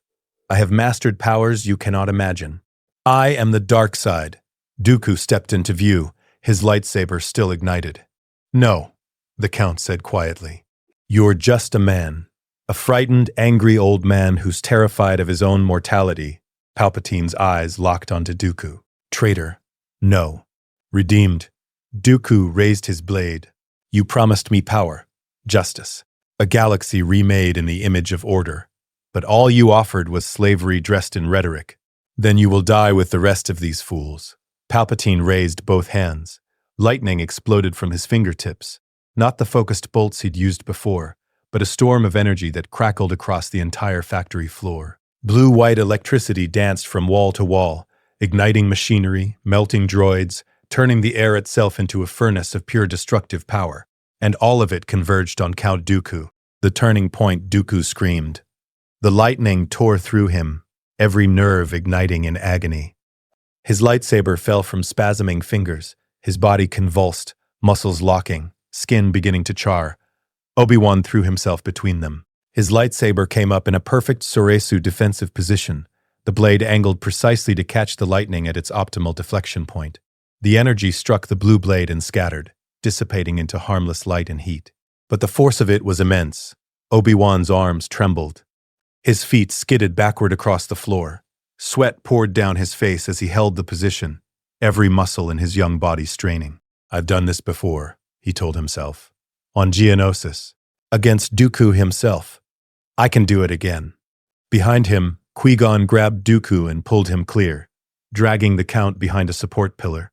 Palpatine's eyes widened in fury. Impossible. He poured more power into the lightning. The factory itself began to shake. Overhead lights exploded. Support beams groaned under the psychic pressure. Obi-Wan held firm. In that moment, he wasn't a Padawan. He wasn't even a Jedi Knight. He was Ben Kenobi, hermit of Tatooine, who had watched twin suns set for 19 years and learned patience. He was Obi-Wan Kenobi, General of the Republic, who had led armies and never surrendered. He was the master who had trained Luke Skywalker and believed in redemption even when all hope seemed lost. He was all of these things, and he would not break. "You cannot win, Sidious," Obi-Wan shouted over the crackling energy. "Your plan is broken. The clones are free of your control. Your apprentices have abandoned you. You stand alone." "I need no one," Palpatine shrieked. But his voice cracked. Just slightly. Just enough to reveal the truth beneath the bravado. He was afraid. Mace Windu seized the moment. He charged from the side, purple blade arcing down in a devastating overhead strike. Palpatine had to release the lightning to defend himself. The sudden absence of pressure sent Obi-Wan stumbling forward, but Qui-Gon was there to steady him. "Together," Qui-Gon said quietly. "Together," Obi-Wan agreed. They rejoined the battle. Now it was 4 against 1. Obi-Wan, Qui-Gon, Mace, and a wounded but determined Dooku, his face still marked with lightning scars but his blade steady. Palpatine fought like a cornered animal. His lightsabers became blurs of red light, striking from impossible angles. He augmented every attack with force pushes and pulls, trying to create openings. But the Jedi had found their rhythm. Obi-Wan defended, his Soresu form creating an impenetrable shield. Mace attacked with Vapad's controlled fury, each strike feeding on Palpatine's own darkness. Qui-Gon used Ataru's mobility to strike from unexpected angles. And Dooku, drawing on decades of classical Makashi training, found the gaps in Palpatine's defense with surgical precision. Slowly, methodically, they drove the Sith Lord back. Palpatine's robes were torn. His breathing came in ragged gasps. One of his lightsabers guttered and died, its crystal cracked by Mace's powerful strike. This is impossible," Palpatine gasped. "I am the culmination of 1,000 years of Sith planning. I cannot fall to mere Jedi." "You already have," Obi-Wan said quietly. Mace Windu's blade came up in a final, decisive strike. Palpatine raised his remaining lightsaber to parry. Qui-Gon's blade took his hand at the wrist. The crimson saber clattered to the ground. Palpatine stumbled backward, clutching the cauterized stump, his yellow eyes wide with shock and disbelief. "No," he whispered. "No, this cannot be. I am destiny incarnate. I am the future. You're the past," Obi-Wan said. He stepped forward, blue blade at the ready. "And the past ends here." Palpatine's face twisted with pure hatred. "If I fall, I will take you all with me." He raised his remaining hand, and power gathered around him, the air itself seeming to compress, reality bending under the weight of dark side energy. Every light in the factory exploded. Metal began to warp and tear. This wasn't lightning or force push. This was something primal, a death curse meant to bring the entire building down on their heads. Sifo Dyas, recovered now, stepped forward. "Together!" he shouted. The 4 Jedi raised their hands as one, their combined force presence blazing like a star. Light met darkness in a clash that shattered windows across 3 city levels. For a moment, the two powers balanced on a knife's edge, Palpatine's concentrated hatred against the united will of 4 Jedi who refused to fall. Then the light pushed forward. Palpatine screamed, a sound of pure anguish and rage as his power broke. The dark side energy dissipated, and the backlash caught him like a physical blow. Mace Windu's blade came down. One clean strike. Darth Sidious, the Dark Lord of the Sith, the architect of the Republic's fall, the monster who would have been Emperor, fell. His body crumpled to the factory floor, lifeless eyes staring at nothing. Silence descended like a shroud. The aftermath, Obi-Wan deactivated his lightsaber with trembling hands. Around him, the factory was a ruin. Walls scorched, machinery destroyed, the acrid smell of ozone and death hanging in the air. "Is it over?" Dooku asked quietly, his voice hoarse. Mace Windu checked Palpatine's body, confirming the absence of life. "It's over." Qui-Gon placed a hand on Obi-Wan's shoulder. "You did it. You actually did it." Obi-Wan looked down at Palpatine's corpse. This man who had destroyed everything, who had turned Anakin into a monster, who had overseen the slaughter of billions, and felt nothing but exhaustion. "We all did it," he said quietly. "Together." Sifo Dyas activated his comlink. "This is Master Sifo Dyas to Temple Control. We need medical teams and council presence at our location immediately. The Sith Lord has been eliminated." There was a long pause on the other end. Then Yoda's voice. "Felt his death. I did. A great disturbance in the Force. Coming we are." Within minutes, Jedi transports descended on the factory. Masters Ki-Adi-Mundi, Shak-Ti, and Plo Koon arrived with medical teams and temple guards. They stared at Palpatine's body in shock. "The Chancellor," Ki-Adi-Mundi breathed. "Supreme Chancellor Palpatine was Darth Sidious?" "He was," Mace confirmed. "We have extensive evidence. Communications logs, financial records, testimony from Count Dooku himself." All eyes turned to Dooku, who stood apart from the others, his face grave. "I was deceived," Dooku said simply. "Palpatine promised power and justice.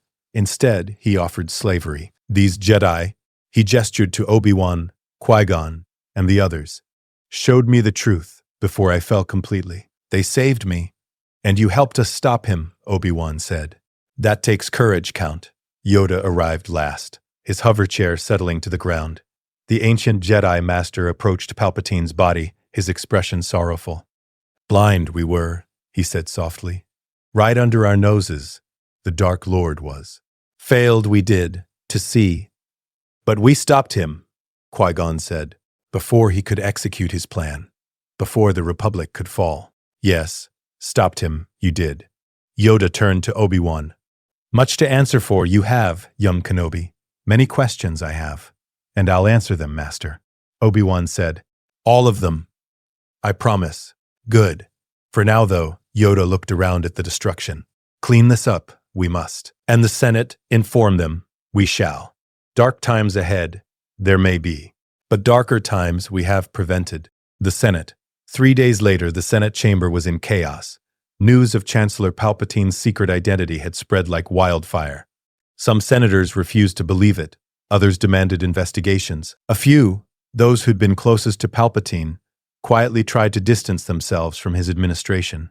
Padme Amidala stood at the Naboo pod, her voice cutting through the commotion with regal authority. "Honored delegates, we have seen the evidence. Communications between Palpatine and the Trade Federation, orchestrating the invasion of my homeworld. Records of payments to the Kaminoans for a secret army. Testimony from multiple Jedi Masters who witnessed his use of the dark side. Hearsay, shouted a senator from the core worlds. We cannot accept the word of the Jedi alone. Then accept the physical evidence, Bail Organa interjected. His Alderaan pod moving forward. The Jedi have provided data crystals, holographic recordings, financial transactions, all of it verifiable, all of it damning. Senator Orn Free Ta from Ryloth spoke up. But if Palpatine was this Sith Lord, who will lead us now? We are without a chancellor. Then we elect a new one, Padme said firmly. Through proper democratic process. Not through manipulation and deceit, but through honest debate and voting. Bail Organa nodded. I nominate Senator Bail Prestor Organa of Alderaan for emergency chancellor until proper elections can be held. There was murmuring. Then, slowly, other senators began to voice their support. The vote took 3 hours, but when it was done, Bail Organa stood as interim chancellor, a man of integrity, chosen not through Sith manipulation but through genuine respect from his peers. The Republic, bloodied but unbroken, would endure. The Jedi Temple. 1 week later, Obi-Wan knelt in the council chamber, alone except for the 12 masters who watched him, with varying expressions of wonder, concern, and respect. Tell us, Yoda said gently, the truth, now, all of it. So Obi-Wan told them, not everything. Some secrets were too dangerous, too world-breaking to share. But he told them about the visions the Force had granted him, about seeing the fall of the Republic, the rise of the Empire, Order 66 decimating the Jedi, about Anakin's fall to the dark side, about his own failure, watching Qui-Gon die on Naboo, training Anakin out of obligation rather than love, making mistake after mistake until the galaxy burned, about being given a second chance, a chance to save everyone. When he finished, the chamber was silent. Finally, Mace Windu spoke. These visions, they were of a possible future? A future that would have happened, Obi-Wan said quietly, if I hadn't changed things. And you've been operating based on this knowledge for weeks? Ki-Adi-Mundi sounded almost angry. Making decisions, manipulating events, saving lives, Qui-Gon interrupted firmly. Obi-Wan saved Master Sifo Dyas. He prevented the clone army from being turned into a weapon against us. He killed Darth Maul and helped us stop Sidious. Every decision he's made has protected the Republic and the Order. Nevertheless, Mace said, keeping such knowledge secret was necessary, Obi-Wan said. Would you have believed me if I'd walked into this chamber weeks ago and announced that the Supreme Chancellor was a Sith Lord? That there was a clone army with inhibitor chips designed to make them kill Jedi? That Count Dooku was on the verge of falling to darkness? Probably not, Shak Ti admitted. It does sound implausible. Believe it now, we must, Yoda said. For true, it has proven to be. Every word. He studied Obi-Wan with ancient eyes. Changed the future, you have. Saved us all. But at what cost, What burden do you now carry? Obi-Wan's throat tightened. The knowledge of what was lost. What almost happened. The weight of ensuring it never does. Then you will not carry it alone, Qui-Gon said firmly. I don't care what the Council decides. Obi-Wan is my Padawan, and I will stand with him. As will I, Sifo Dyas added. He saved my life. More than that, he saved my soul. I commissioned that clone army in secret, without Council approval. Obi-Wan could have exposed me, ruined me. Instead, he helped me fix my mistake. Dooku, standing as an observer at the edge of the chamber, spoke quietly, and he saved me from becoming a monster. I owe him everything. Yoda tapped his gimmer stick thoughtfully. A question I have, young Kenobi. These visions of yours, see the future still, can you? Obi-Wan closed his eyes, reaching out with the Force. Not the way I did. The future has changed. It's open now, full of possibility. I can't see what's coming anymore. Good, Yoda said, a slight smile on his wrinkled face. Live in certainty we should not. Trust the Force we must. And trust you, I do. He looked around at the other council members. Knight him we should. For service to the Order and Republic, earned his rank he has. Mace Windu stood. I agree. Obi-Wan Kenobi, by the authority of this council, we grant you the rank of Jedi Knight. You have proven yourself in combat, in wisdom, and in devotion to the light. Rise, Knight Kenobi. Obi-Wan stood, blinking back tears. Thank you, masters. And young Skywalker, Plo Koon asked. What of the boy? He will be trained, Yoda declared, by Qui-Gon Jinn as primary master, and Obi-Wan Kenobi as secondary instructor. Together guide him they will. The code, Ki-Adi-Mundi began. The code, Yoda interrupted gently, is changing. Must change, it must. For too long rigid we have been, attachments forbidden, love discouraged. But love and fear, not the same, they are. He looked at each council member in turn. Learn from this, we must. A new Jedi order we will build. One that embraces compassion without fear. Attachment without possessiveness. Love without obsession. Mace Windu nodded slowly. You're suggesting we rewrite centuries of tradition. Suggesting, I am, that survive we wish to do, Yoda said. Young Kenobi's visions showed what rigid tradition leads to. Extinction, change, or die. Those, our choices are. One by one, the council members nodded their agreement. A new era was beginning. Epilogue. 10 years later, the gardens of the Jedi Temple were in full bloom. Obi-Wan Kenobi sat on a stone bench beneath a flowering muja tree, watching younglings practice their forms on the training grounds below. His beard was fuller now, streaked with the first hints of gray. His robes were those of a Jedi Master, not through rank given by the Council, but through years of teaching and service. Master Obi-Wan, a young boy, no more than 6, came running up, nearly tripping over his own robes. Master Obi-Wan, I did it. I lifted 3 stones today. 3. Obi-Wan smiled warmly. Well done, young one. Keep practicing, and soon you'll be lifting boulders. The boy ran off, giggling with pride. Footsteps approached from behind. Obi-Wan didn't turn. He knew the presence in the Force too well. Anakin Skywalker sat beside him on the bench. At 19, he'd grown into a handsome young man.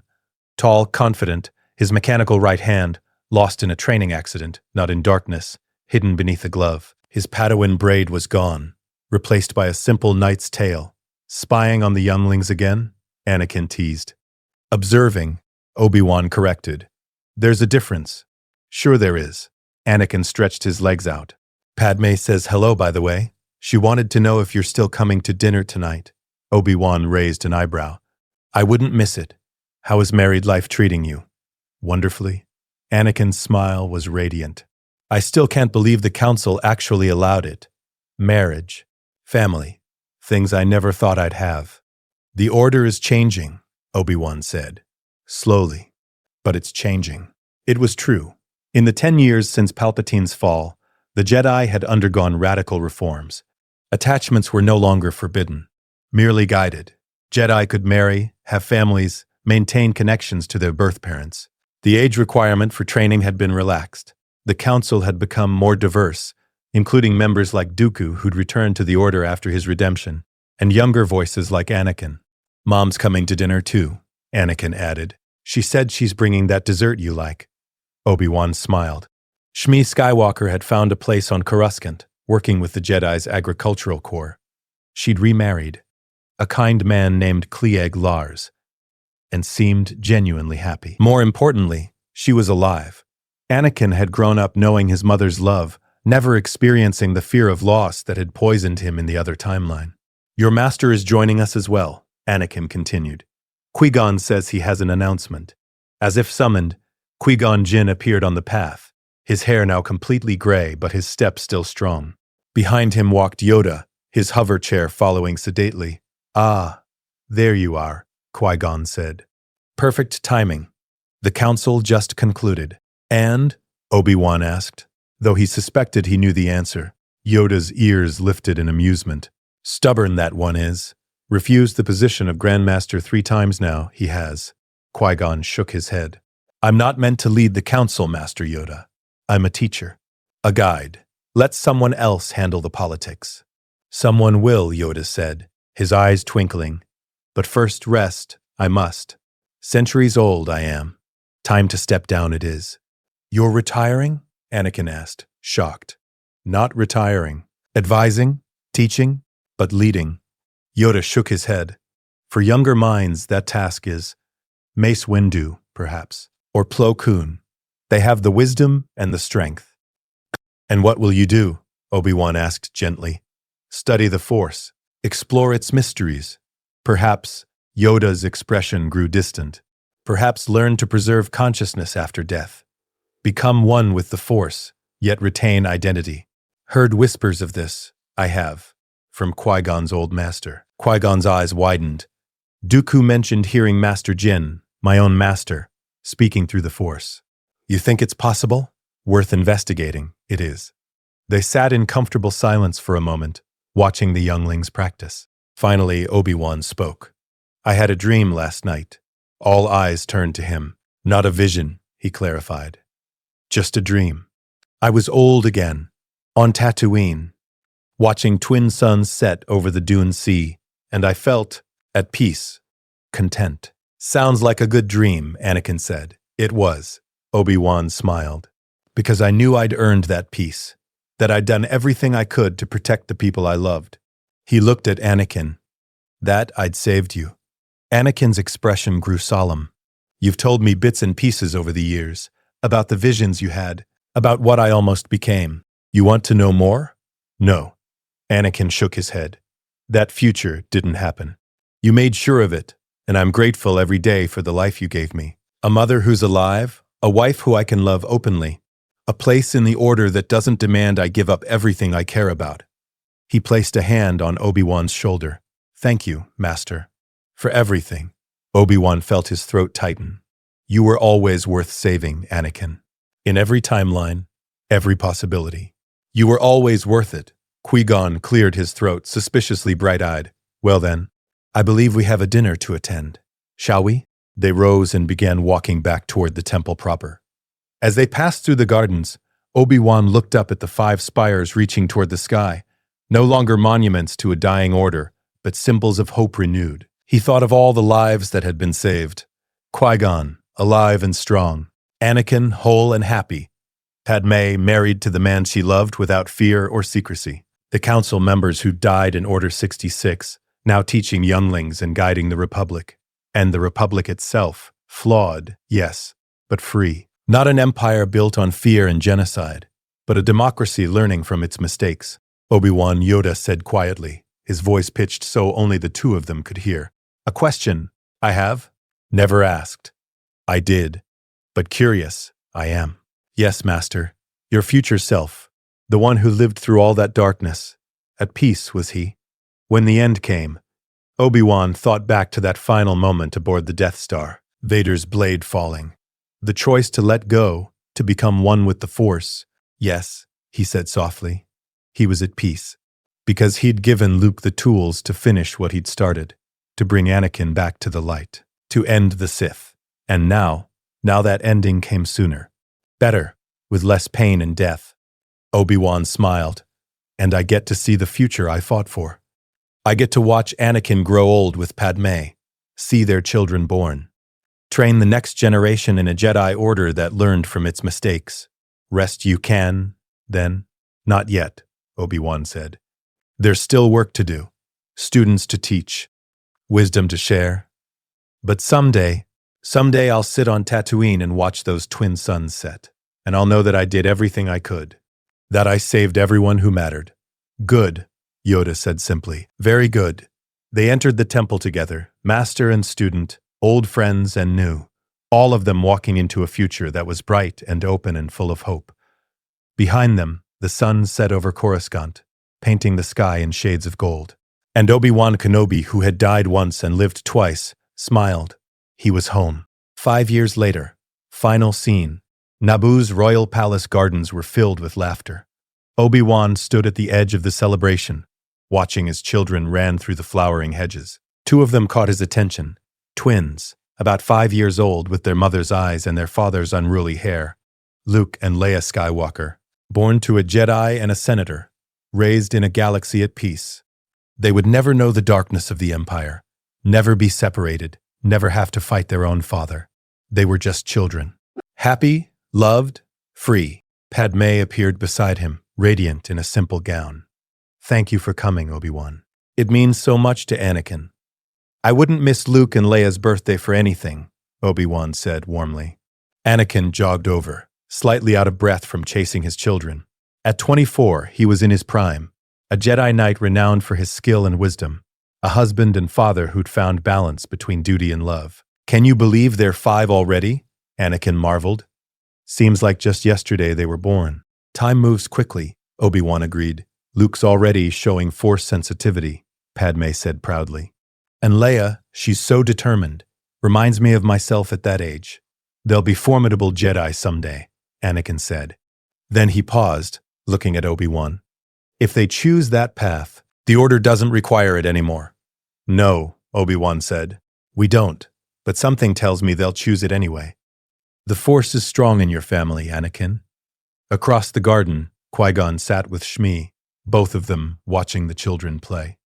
Dooku stood nearby, discussing something with Mace Windu. Yoda had taken a seat in the shade, surrounded by younglings who begged him for stories. It was perfect. Not because there was no conflict, there were still pirates, still crime syndicates, still political disagreements. But the existential threats were gone. The Sith were extinct. The Republic endured. The Jedi Order had reformed, grown stronger by acknowledging its weaknesses. This was the world Obi-Wan had fought for. Master Obi-Wan? Luke's small voice drew his attention.